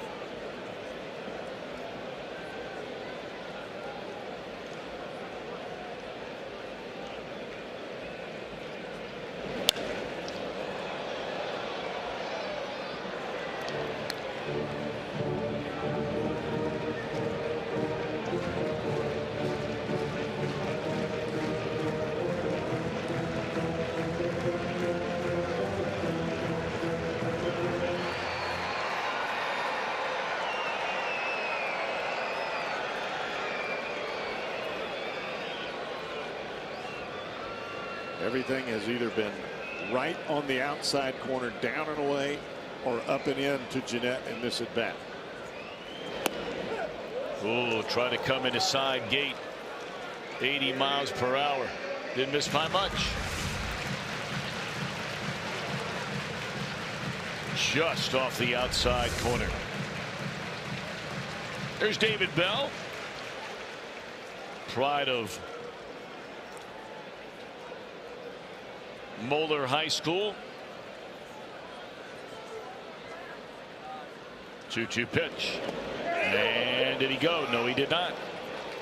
Tried twice in a row to get him to go for that slow breaking ball down and away. And missing twice is Lynn. Well, that was a pitch that Lynn wanted to swing on. We've not seen any pitch yet that started middle in. It's either been down and away or up and in. He starts this ball middle in because he knows that's a pitch Gennett's looking for on the fastball. But it's a breaking ball trying to entice him to get the bat head out in front. And Gennett holds up just enough in time.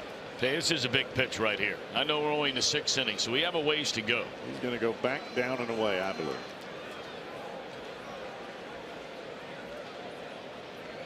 Yep, you called it. It's off speed. And get him to lunge forward and to pop it up. So Lynn continues rolling right here. 2-1, St. Louis in front at the end of 6. The rest has been excellent pitching on both sides. Castillo for the Reds, and especially good pitching from Lance Lynn. Although, you know, you look the last 3 innings with Castillo on the mound, he's only allowed 2 base runners. A 1-out single by Piscotty in the 4th, a leadoff walk to Carpenter in the 5th, coming off his first perfect inning of the game. So here we are in the 7th. Piscotty, Wong, Lynn. 7, 8, 9. You know, it's so interesting just how guys earn their way to trust with a manager. And I only bring it up because you look at the pitch count in this game. Castillo begins the inning at 93. We saw a game a couple of nights ago when the Reds were in Pittsburgh, where Robert Stevenson had only given up 1 run. Piscotty has gone on strikes. He had given up 1 run in 5 2/3 innings. There was 1 runner on, 2 outs in the inning, 81 pitches, and the manager comes and gets him. But you earn that trust from a manager by what you did a start ago or 2 starts ago or throughout the time that you've been pitching, by commanding the strike zone. And Castillo has done that for the most part and competed within the strike zone. So on a night where you have a little bit of a tough time in the beginning of the game, but yet you kept the game in hand, you get some trust here in the 7th inning. You get a chance to go back out and stay in this ball game with a chance to win. But it all comes down to command. It all comes down to being able to throw strikes and change speeds with more than just 1 pitch. I tell you what, he is getting after it right now. These last couple of innings, we are seeing the Luis Castillo we've seen since breaking in with the Reds at the big league level 9 starts ago.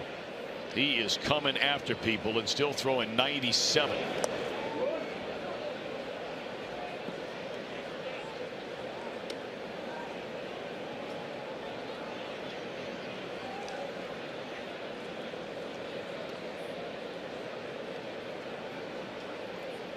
He gets that ball and he's right back at it.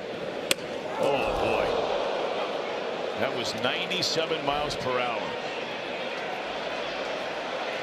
And it hits Colton Wong in the head, and Wong thankfully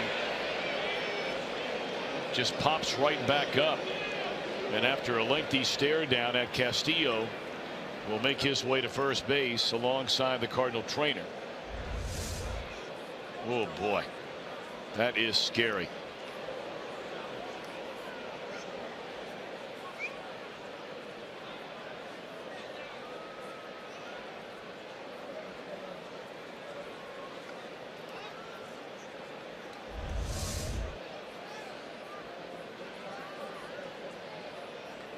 Wong looks like he's more concerned about his helmet than he is himself. He's looking down at the helmet, and he looks over the trainer and Mike Matheny and says, "I'm all right." Well, I think when you get hit in the head, you're trying to focus and having a conversation. You're just trying to, I'm okay, and just look at the helmet, try to figure out, all right, this is the ear hole, this is the snap, this is the bill.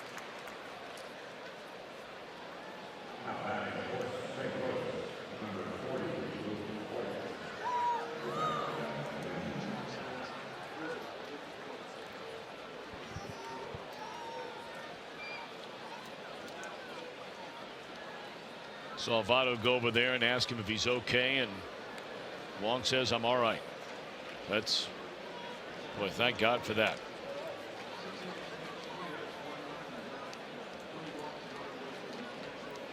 Lance Lynn is being taken out of this game. Luke Voigt, who grew up in and around St. Louis, will come up and pinch hit for Lynn, who threw a beauty of a ball game here tonight. 6 innings, 1 run, and that came in the first inning. Only allowed 3 hits. Castillo's only given up 2 hits.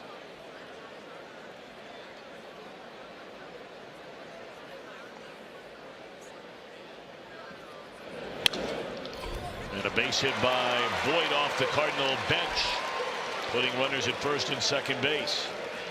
Can that shake you up out on the mound at all, Cowboy, when you hit a guy in the head? I don't think there's any doubt about it. Definitely don't want to drill anybody right in the skull, but when you do, you just have to refocus your energy, go back at him. Well, he's coming out. I worry more about the ball that hit Castillo on the foot than I would about the pitch.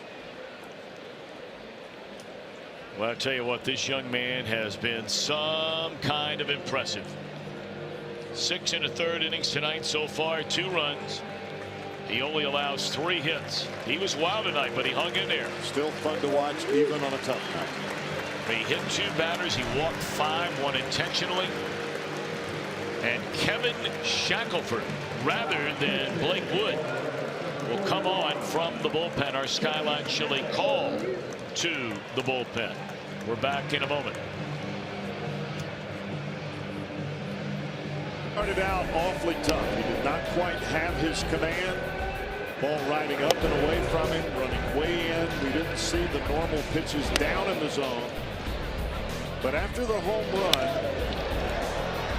from Paul DeYoung, it seemed like Castillo started to settle in a little bit, getting the ball back down in the strike zone. Got the double play of Tommy Pham there, and then he comes back to get DeYoung with a changeup later in the ball game. Only gave up one hit after he gave up the home run up until the last batter he faced. Now Kevin Shackelford. Runners at first and second base. See the numbers on Castillo. 5 walks, 1 intentional, hit 2 batters. So those are 7 base runners before you give up anything. And he only allowed the 3 hits. All right, what have you seen out of Shackelford? Great power arm, power slider. The key for Shackelford is trying to slow the game down. Very difficult to do for a young pitcher, especially in this type of situation, this environment against the Cardinals. But you've got to think about just you and the guy that's catching the baseball. Forget about everything else. Execute your pitches. Matt Carpenter, the batter. He's been on base 3 times, hit by a pitch, and drawn a pair of walks. You know, the 55 strikeouts through 9 games for Castillo is second most all time by any Red through a player's or pitcher's first 9 games. Only the hard throwing Gary Nolan had more strikeouts. He had 61 through his first 9 career games than the 55 so far from Castillo. And this is coming from a young right-hander in Castillo that's just now figuring out how to throw a breaking ball. 2-1 to Carpenter. Well, there must be something about throwing strikes to Matt Carpenter. Guy's hitting 240. He has a great on-base percentage because he has a very good eye, but he's hitting 240. Now, has he been better than that most of his career? Yeah, but the last 2 years he's not been very good. He's hitting 240. 3-1 on Carpenter. This guy's been walked 3 times and hit by a pitch in a game tonight. Did I mention he's hitting 246?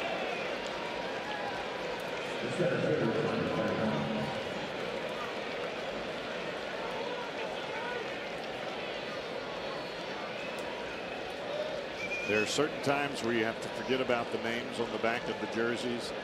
You look at the net, you execute your pitch. This would be one of those times. Doesn't matter if it's Babe Ruth standing at the plate. The bases are loaded. You've got no wiggle room. Now you have to make a pitch. Calm yourself down. Drive the ball to the plate. Don't try to throw the ball 105 when you can't throw the ball 100 miles an hour. All right, they are loaded for the Cardinals with 1 out. Good first pitch fastball there at 97 on the inside corner to Pham, who's drawn a walk, bounced into a fielder's choice, scored a run on the home run by DeYoung, and bounced into a double play his last time up on a ground ball to Jeanette. Boy, could Shackelford use that right here and right now. And quickly ahead 0-2. Fastball in, fastball away, both pitches down in the strike zone. You make a pitch with a breaking ball here that starts in the heart of the plate and gets off the plate quick, you'll strike him out.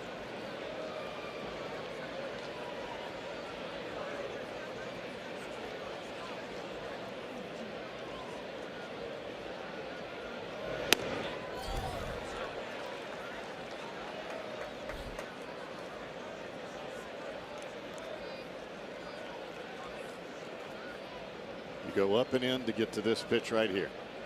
Now you got to execute it.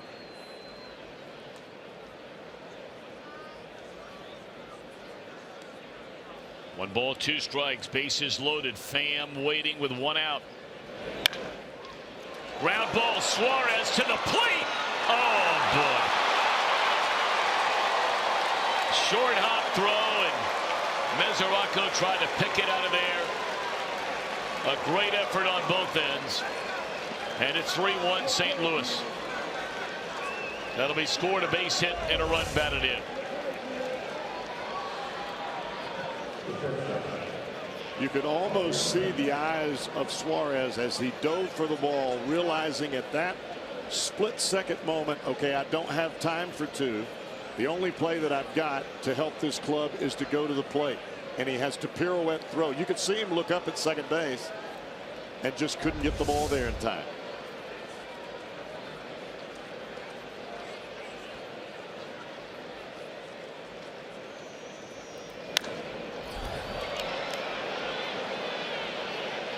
Popped up infield fly rule in effect, and this will be the second out of the inning. So that's a nice bounce back out there for Shackelford. And one more out to go.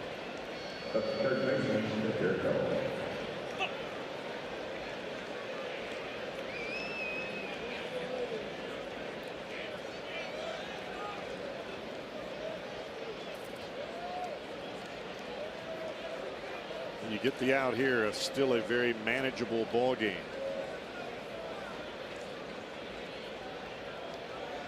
Especially now that Lance Lynn is out of the game.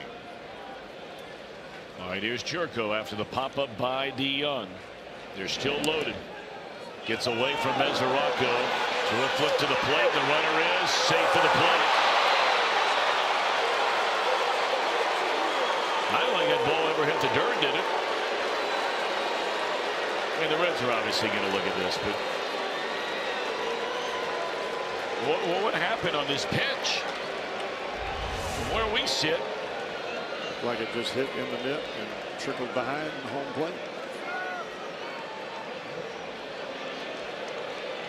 Boy, what a tough way for a couple of runs to score in this inning.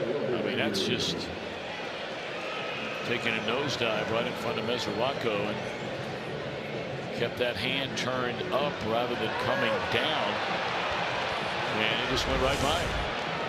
They're going to take a look at this, but we'll see.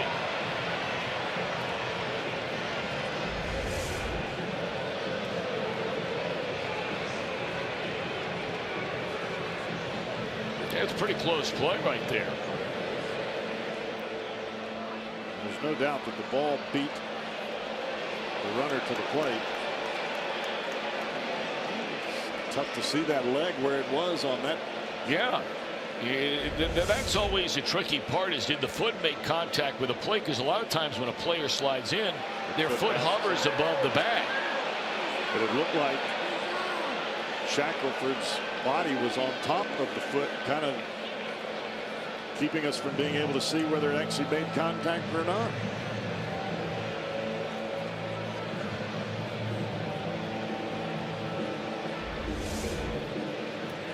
Got the catcher's mask in there too.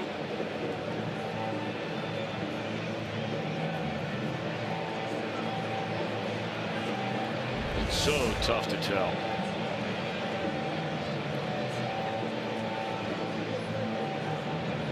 I mean, that's worth the challenge if you're the Reds. It's a run.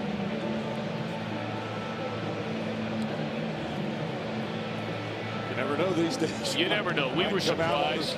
The good side. We were surprised last night with Barnhart. I yep. thought he was safe. They called him out.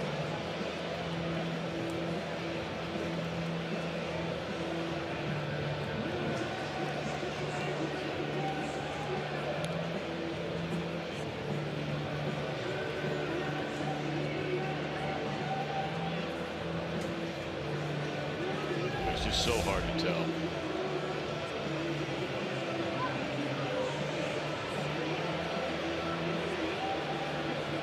You saw initially when he goes into the slide, the foot hit the dirt, and then it pops up as it often does, and the question ultimately becomes, did that foot make contact with home plate, or did it go into the body of Shackelford, avoiding home plate, and he makes a tag while it's not ever having made contact with a plate?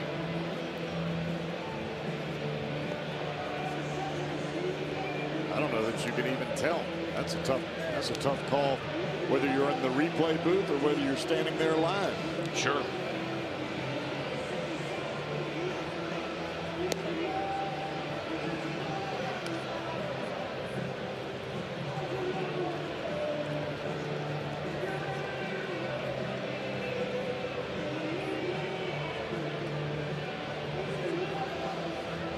Playing that Tom Petty song, I Need to Know. We're waiting.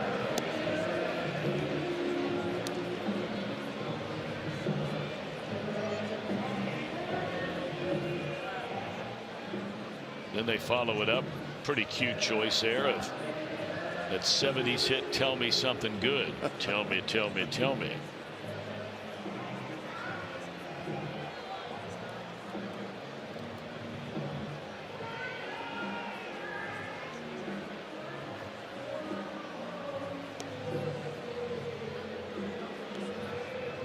Safe in the plate is a call. So it'll be a pass ball charged to Devin Mesoraco.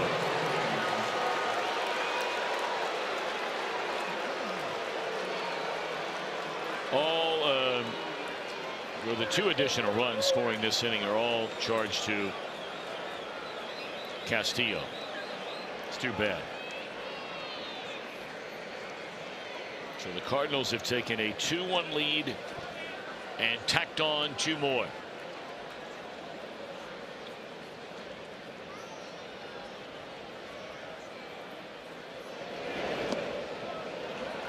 So the at-bat continues for Jerko. What I'd like to know is, on a pitch that gets by the catcher, how is the Cardinal runner at second base not standing at third? Well, that has been an issue for these Cardinals all year long.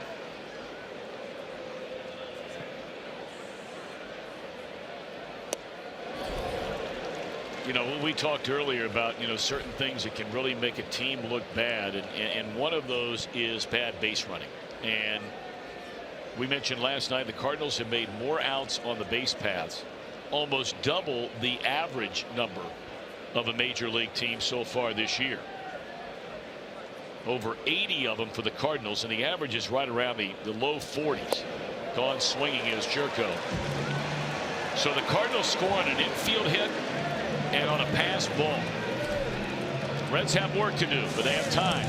We're in the 7th, a 3-run game. Juan Ho takes over on the mound for the St. Louis Cardinals. So he has 18 saves for this club this season and 21 chances. But working here now in the 7th inning. And that would tell me that Trevor Rosenthal is probably going to be the guy to finish the game if the Cardinals can hold on to this 4-1 lead.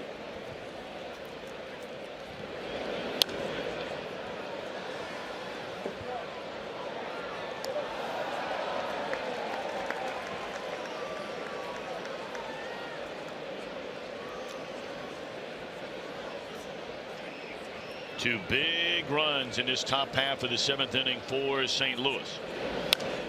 And Suarez is behind 1 ball and 2 strikes. Really, you look back and perhaps the key at bat in that entire inning is the walk issued by Shackelford when he first came into the game. You had first and second. You had 1 out. And they bring in Shackelford to take over, and he promptly walks Carpenter, which loads the bases. Well, now you're really in trouble. Anything can go wrong, and it did. An infield hit brings in a run. Pass ball brings in a run.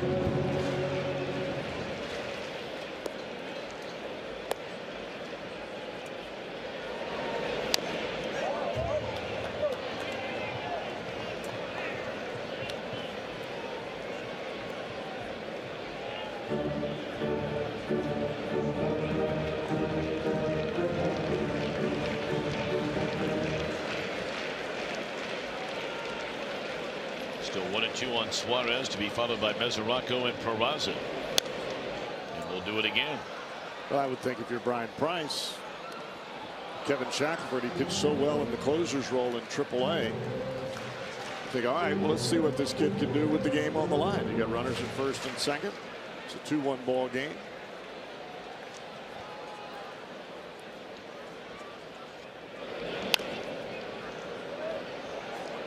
DeYoung charging and throws on the run to get Suarez one away. Boy, the Reds offense has just been completely shut down tonight so far.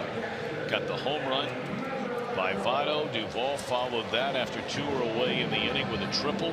Since then, the Reds have 1 hit, and that was by their pitcher, Luis Castillo. It's their only hit since the opening inning. 3 in the game. Now Mesoraco over 2. There were not a whole lot of mistakes in this ball game made by Lance Lynn. And when he missed, he did not miss in the middle.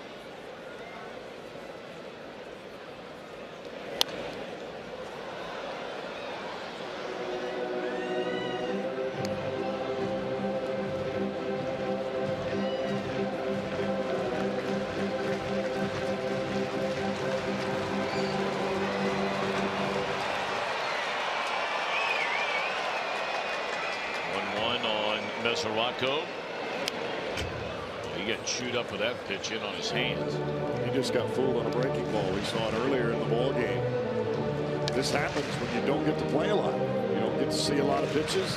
All of a sudden, the guy spins you a breaking ball, and it looks like a fastball in. You're thinking, boy, I got to clear my hips and get my hands through, and the ball's not there yet. And I know he's back out there tonight, but you just wonder how healthy is Mesoraco. I mean, you feel terrible for the young man because everybody is rooting like crazy for things to go like they did 3 years ago for Mesoraco, but that was 3 years ago. And after all the surgeries to each hip to shoulder, he's out of there swinging and now bothered by a sore knee. Yeah, I think that knee is still bothering him. See almost by the way that he's walking, just not limping, but just favoring that left knee a bit.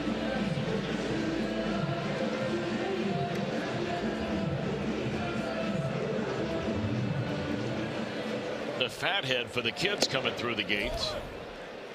Kids 14 and younger will get that thanks to Graders. For tickets, visit Reds.com. Sure to be a hide on him tomorrow on a Sunday afternoon.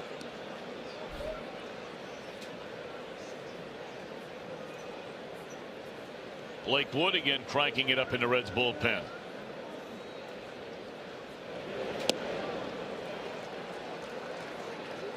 And I would imagine that he will be coming on. Shackelford goes 2/3 of an inning. Even if they don't have to hit for him, you wonder why would they have Wood warming up. Start a clean inning more than likely. We'll see. 1-2. And served into center field. That will be a base hit. Broken bat single. So it is official now. Shackelford out as Barnhart will bat for him.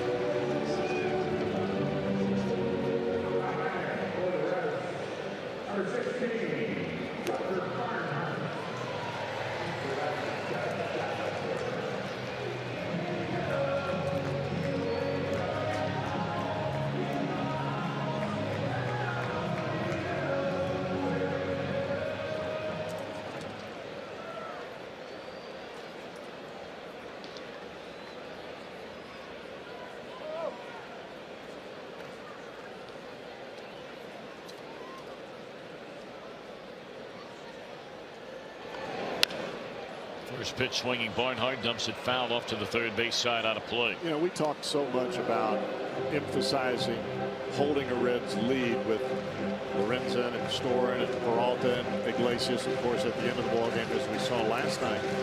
But it's also important to hold a deficit at 2-1 because it gives your team a chance and a little bit of momentum to come back late in a ball game against the bullpen.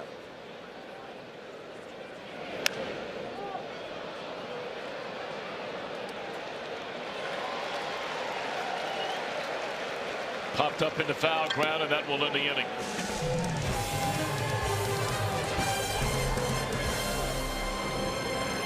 Friends.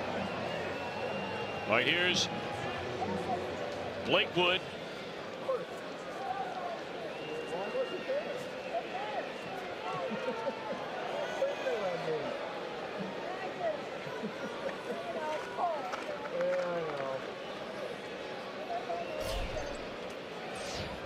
Yadier Molina, the batter. 4-1 Cardinals lead. We're in the 8th.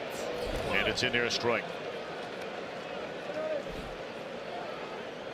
So Shackelford goes 2/3. He allows an infield hit, which brought in 1 run. He walked a batter, which set up that infield hit to load him up. And he struck out a batter. I mean, you know, were it not for a pass ball on Mesoraco, Shackelford did a pretty doggone good job. I mean, the infield hit's an infield hit. And then he got a pop-up after 1 was already out in the inning, and then he got a strikeout to end the inning.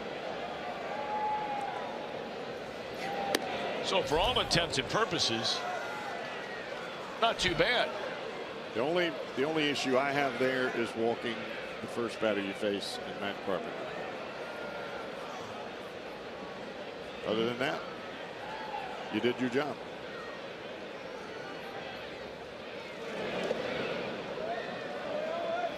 You know, each time Molina comes up,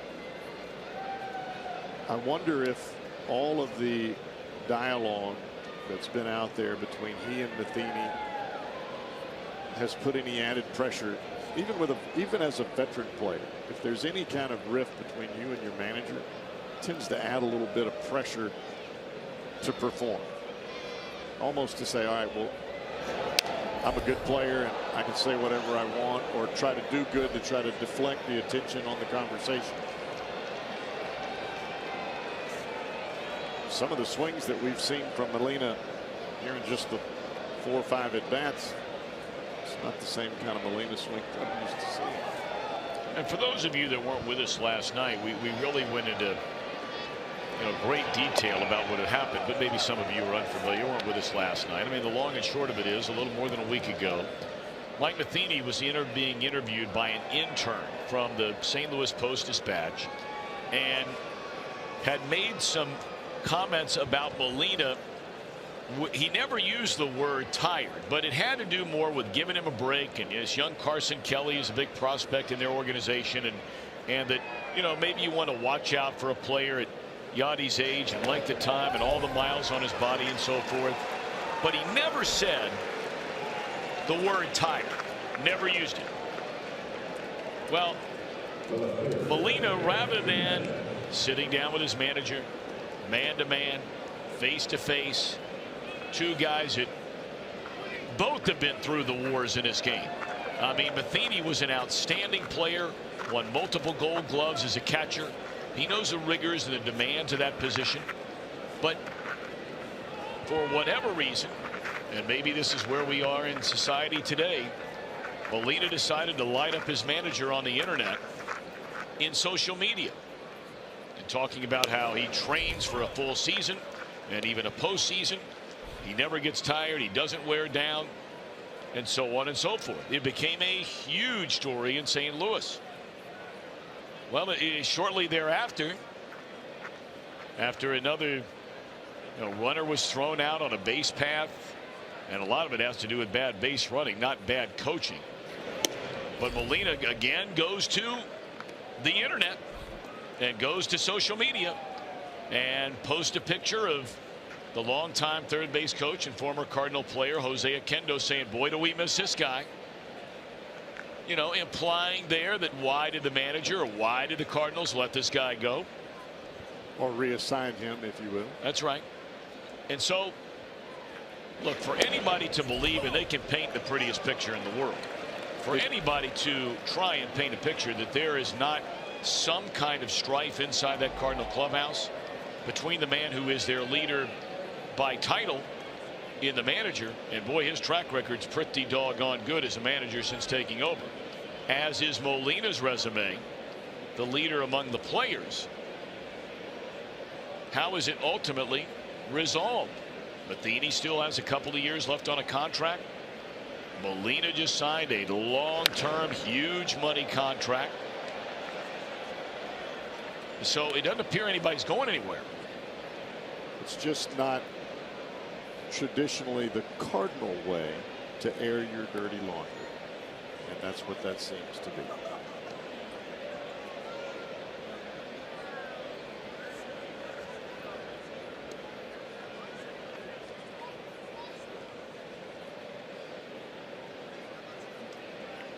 One and two the count on Martinez.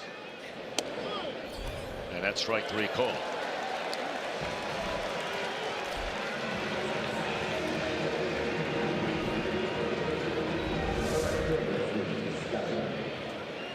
Good pitch right there. Good fastball right at the bottom of the strike zone.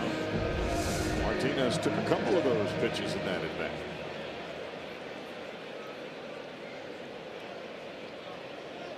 Normally a guy that's quite a bit of a swinger. Didn't swing there. Right, here's Piscotty.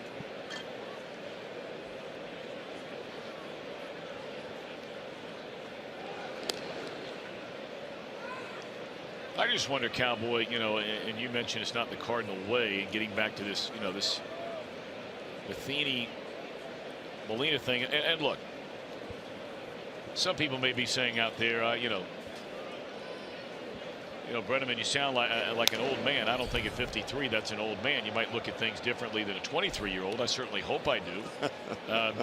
And that's not a slight on a 23-year-old. I just hope I see the world through a little bit different lens at this point. It's not better or worse. It's just different. But I still just can't believe that we've reached a point in time where you can't look somebody in the eye and talk to them face to face anymore. We become so, you know, device. And there's a balk, it looked like, on Wood. Molina almost deked him into that one. Well, he did. You could hear the Reds holler, step off. Blake Wood flinched and then stepped off. You can't do that.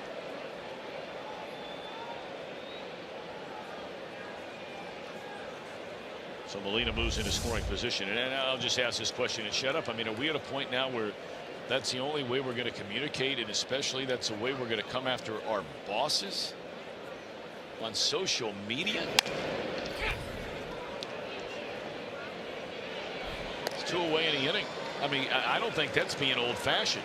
I can't think of too many other occupations where you go on the internet or go on social media and you pretty much show up the person who's your boss, and you've got a job the next day. Well, in a normal job, there would be a major reprimand for that. But in a normal job, you don't have a 3 or 4 year guaranteed contract that nobody can do anything about. There's nothing they can do to Molina. What are they going to do? Hey, son, we'd like to come in and sit down for a minute. Whoop-de-doo.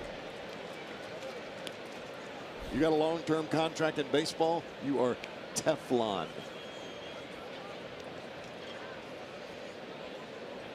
And I'm sure there's probably something to Molina. You know, that last year was the first year they failed to make the playoffs since 2010.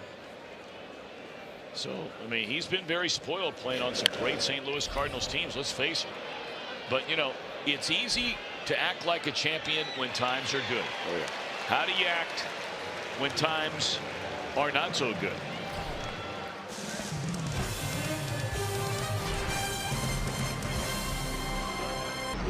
Well, there's no doubt about that, Jim Day. And maybe a Reds rally will put him right in that kind of position we're thinking about. What do you think, Cowboy? What's that? You know, you'd be all gussied up. I mean, you're looking good. You'll be sounding good if the Reds can find a way to rally. I like winning. All right, Cardinals going to their bullpen now. They're bringing on a left-hander, one of 4 left-handers the Cardinals have in that bullpen. How about that? 4 of them. Normally, we would see Kevin Segrist at this point in time. Saw Zach Duke last night in the ball game, threw the ball well.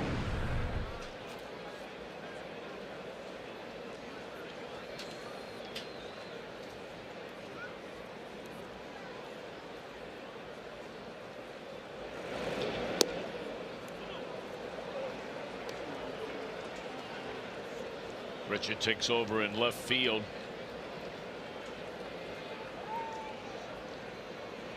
So Martinez is out. And here we go in the bottom of the 8th inning. Top of the order for the Redlegs. That'll be Billy Hamilton, then Jesse Winker, a left-handed batter. Votto, of course, a left-handed batter.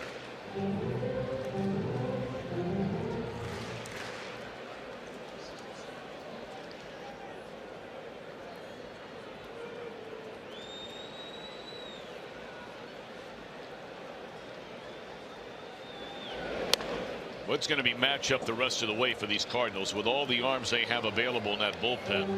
Should we get further than Votto in this inning, you'll see a right-hander come in to face Duvall. They might get another left-hander ready. Should it get to Jeanette, then another right-hander. I mean, they have that kind of depth down there right now to cover the final 2.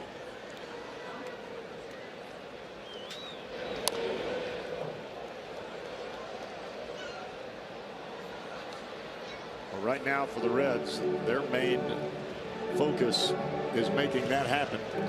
And you started right here. Even though you're in an 0-2 count, you get Hamilton aboard, you start to create a bit of anticipation for the next guys that follow, whether it's Winker or Votto or on down the line. 0-2 the count. And just to the right of our booth.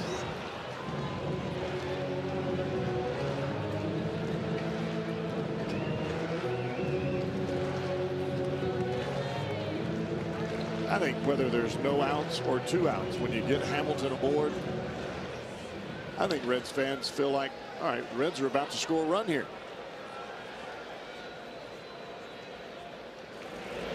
Up, gone swinging Hamilton.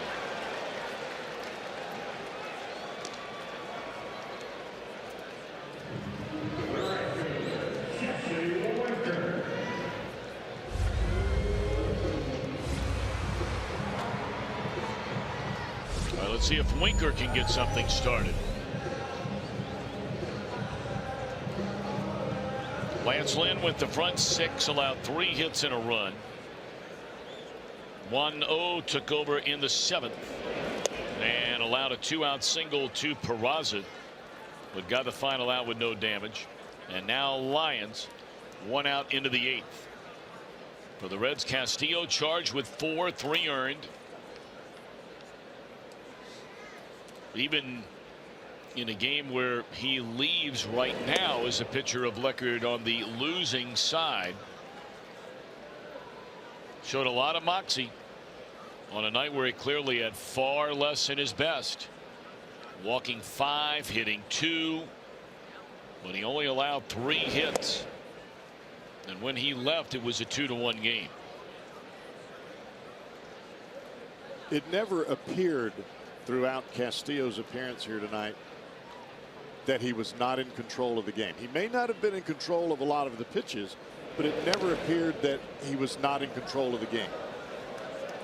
And I think that has to do with attitude and presence on the mound and the ability to throw strikes when you have to throw strikes. Winker so far in his very short major league career has 6 at-bats against left-handed pitching. He has 1 hit.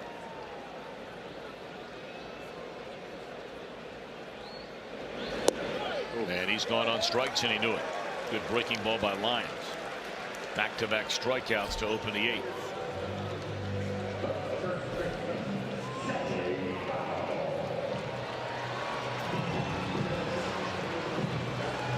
You would have to think, if you're Joey Votto, watching the at-bats from Jesse Winker, another left-handed hitter in front of you, you're probably going to see very similar pitches.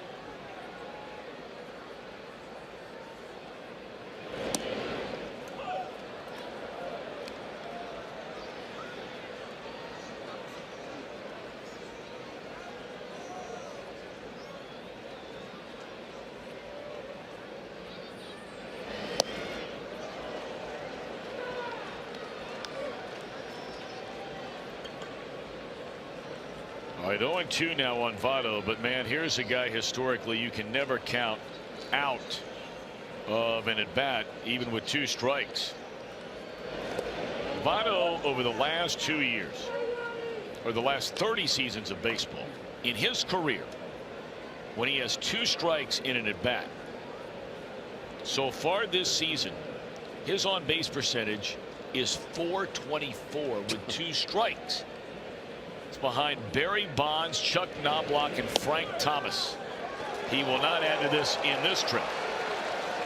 Well, I tell you, it's pretty good looking inning right there by Lyons. I mean, sometimes you just got to look at the other guy and say, hey, well done. He fans aside. Off to the ninth. Cardinals lead 4-1. This is a Fox Sports Ohio Fan Express ready to roll right in front of the Reds Hall of Fame and Museum, post-game style. See if they can come pick me up. Bring me down here for the game. Think I could do that? They can pick you up over at the Starfire cabin. That would be large. Be quite large. Starfire, it's a brand new sponsor of the Reds. They're out by the bullpen out there. Your good buddy and mine, Kirk Dimer. I owe him a phone call, by the way.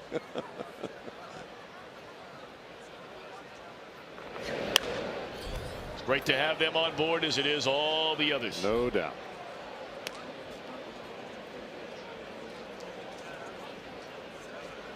Greg Garcia. Garcia batting for the pitcher Lyons, who was spectacular in the just completed bottom of the 8th inning, fanning the side. Garcia trying to bunt his way on, fouls it off. Second inning of work for Blake Wood. He walked the first batter he faced when he came on in the 8th, but retired the next 3. Told you the Cubbies won.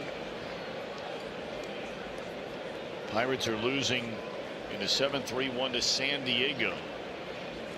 The Brewers are in interleague play. They're taking on the Tampa Bay Rays. And there's strike 3. And the Brewers earlier won 3-0. So no changes in the top 2 spots. A half game behind. Tell you, Milwaukee looked like they were in a straight free fall. And then all of a sudden, in the last week, they started to pull it together a little bit. They beat these Cardinals 2 out of 3.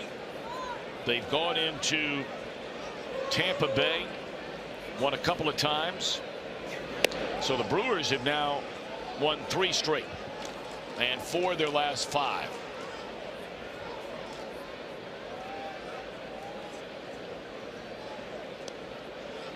I think there are a lot of people out there around baseball that if your team's not going to be in it, Brewers are an easy team to root for.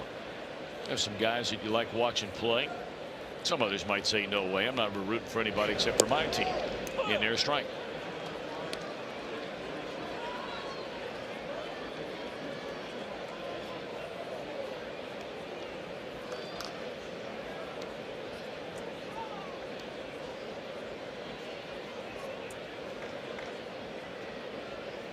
Carpenter's been hit by a pitch, walked.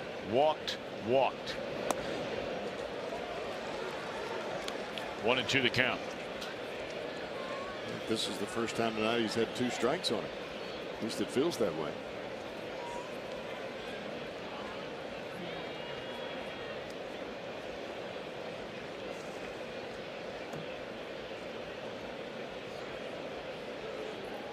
For those of you not with us at very first at bat of the game, as he is blown away by a Blake Wood fastball there.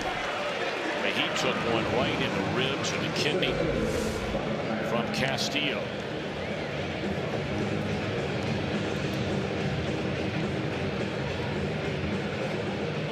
So there are times this guy, and Cowboy, you talk about it, you know, with Blake Wood, where his stuff just sings. You just don't know what you're going to get with this guy. I mean, because on the nights when he's like tonight, man.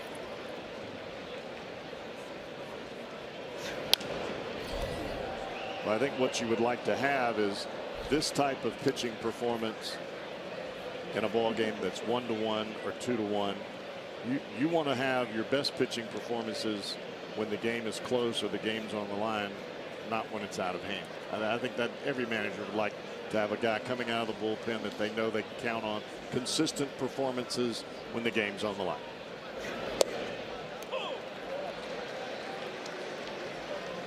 I mean, that pitch right there, that's unhittable. It's unhittable. And we've seen Wood on nights just like this. I mean, look at that slider. Now, was it a strike? The umpire said it was a strike. He's the only guy that counts. We don't count. No. Because when he throws his right hand up, that's it. End of story.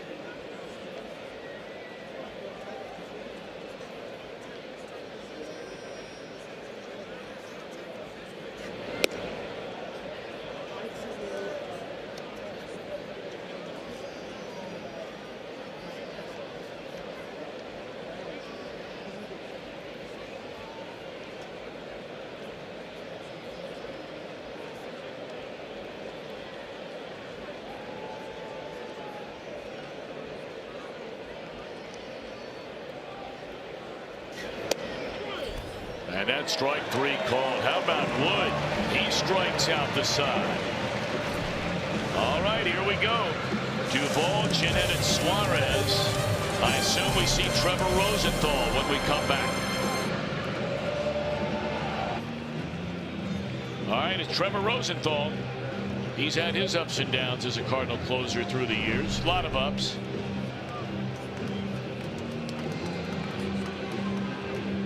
Man, is he taking the heat from a lot of the fans there in St. Louis, from the ones that got away.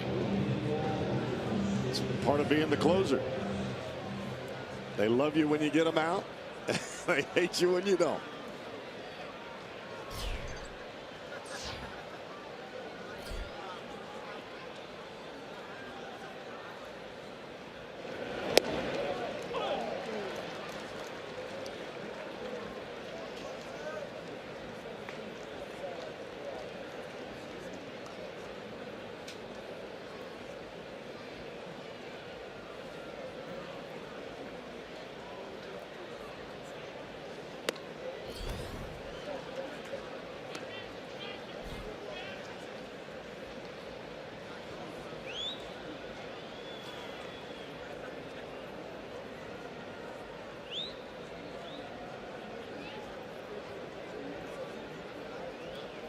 Duvall with a count of 1-1 strike, and Rosenthal waits, and it's in there, a strike.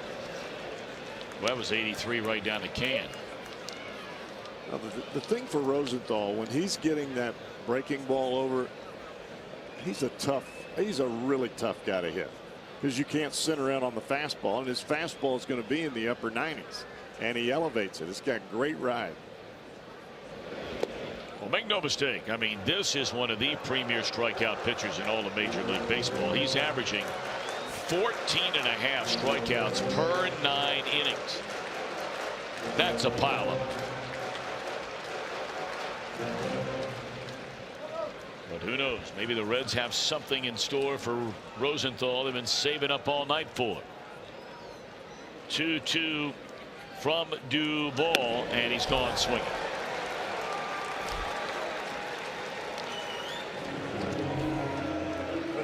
You have the ability to ride the fastball where this pitch is, about letter high right over the heart of the plate, a four-seamer with some carry, and you just flipped up an 84-mile-an-hour breaking ball earlier. That's a strike that starts up in that same plane. You're going to have a whole lot of strikeout.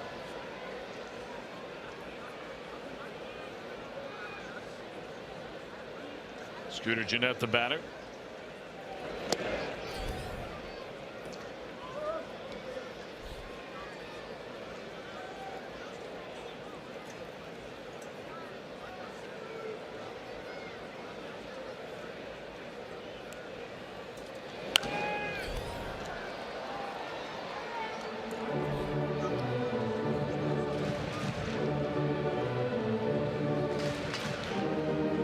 Rosenthal has had save seasons for the Cardinals. When he took over as their closer in 2014, he saved 45 games.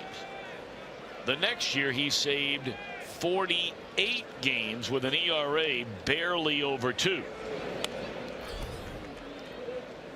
But then last year he started the year as a closer, lost his job to O,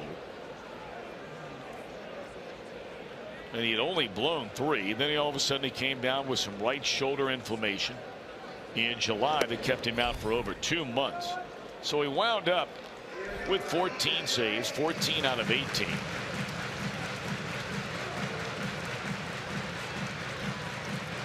But this guy's had some very, very good days as a Cardinal, and it's hard to believe he just turned 26.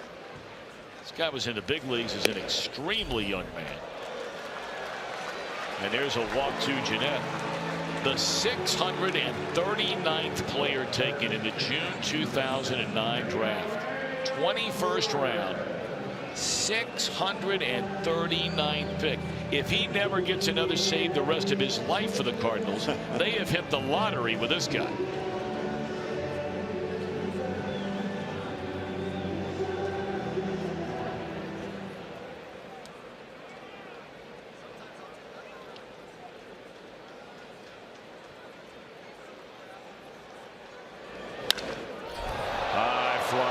Straight away center field. Pham will have room.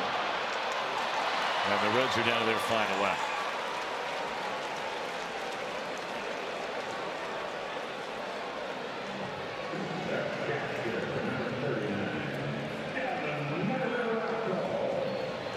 I mean, when's the last time a 21st round draft pick is working 300 plus games before he's 26 years old? With 117 saves. It's pretty good. Only so many bullets in that arm. You're right. Whether you're 26 or 36. Right now Mesoraco, and he's down a strike.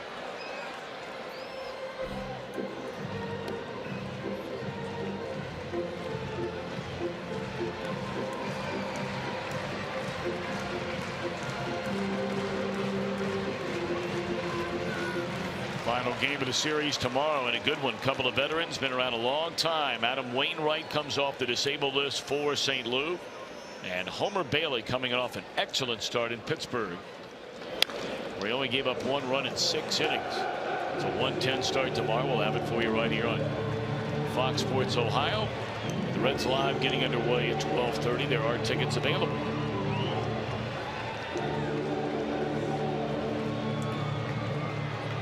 San Diego comes in. Night games Monday, Tuesday, Wednesday, Thursday. Wrap up the series in the homestand with an afternoon tilt Thursday.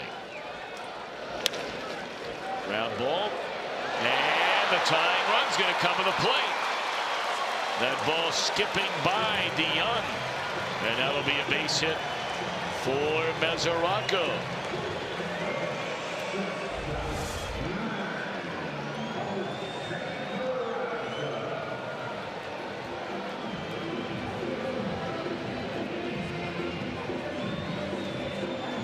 This one not quite over yet.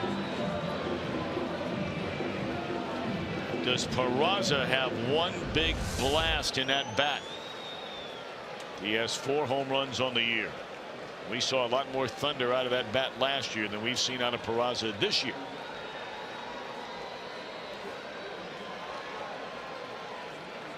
Peraza 1 of 3 and a broken bat single to center. Last time up, there's a pop up down the line. This has a chance to fall in. Foul ball.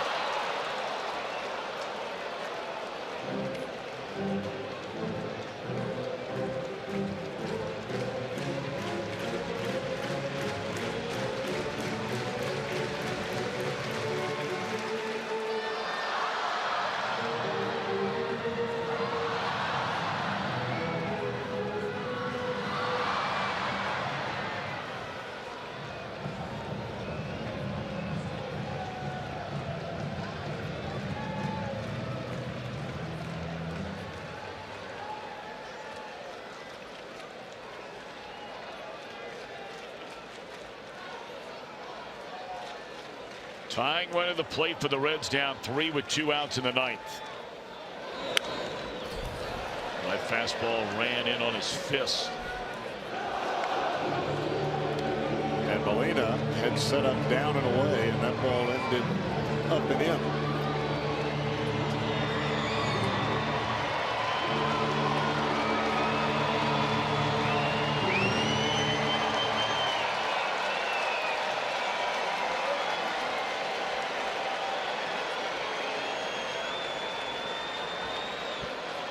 0-2 on Peraza.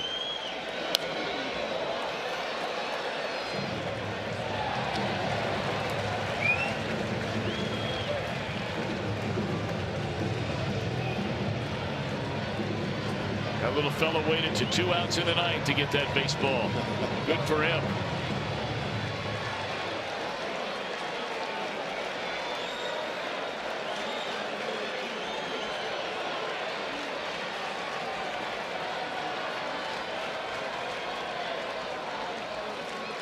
Again, the 0-2 on Jose Peraza.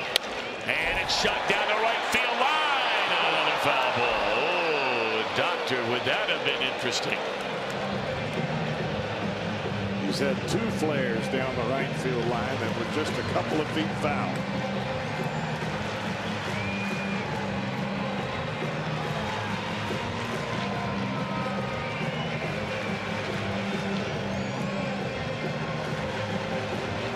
Well, it appears that both Molina and Rosenthal want to stay away from Peraza.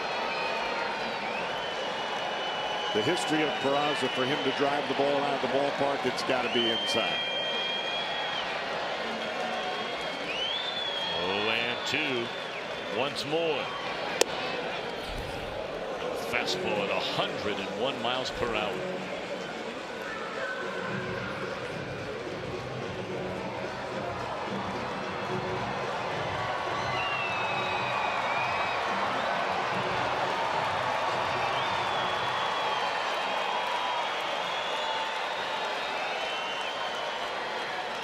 One ball and 2 strikes on Peraza.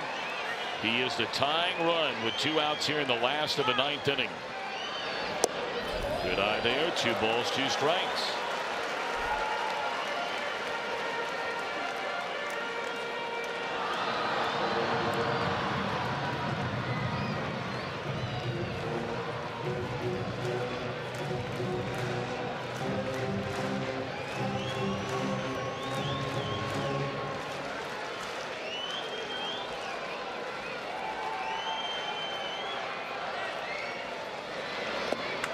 Ball 3. Well, we have not seen this much patience out of Peraza. I'm not sure in at bat all year long. Good for him.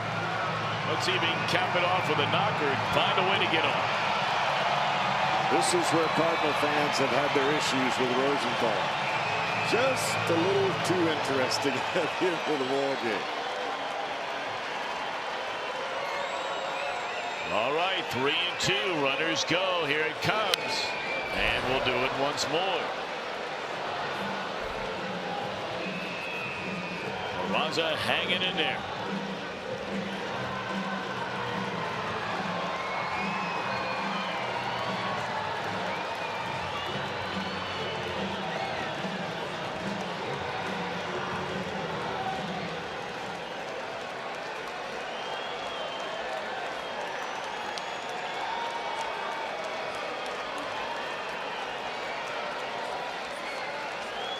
Three balls, 2 strikes again to Jose Peraza. And a bouncer to the left side. Throw's going to go to first. And they got him to end the game. Bang, bang play. Peraza runs well, but a good throw by DeYoung, and the Cardinals have even this series at a game apiece. And here you get a look at it. Yep, he's out.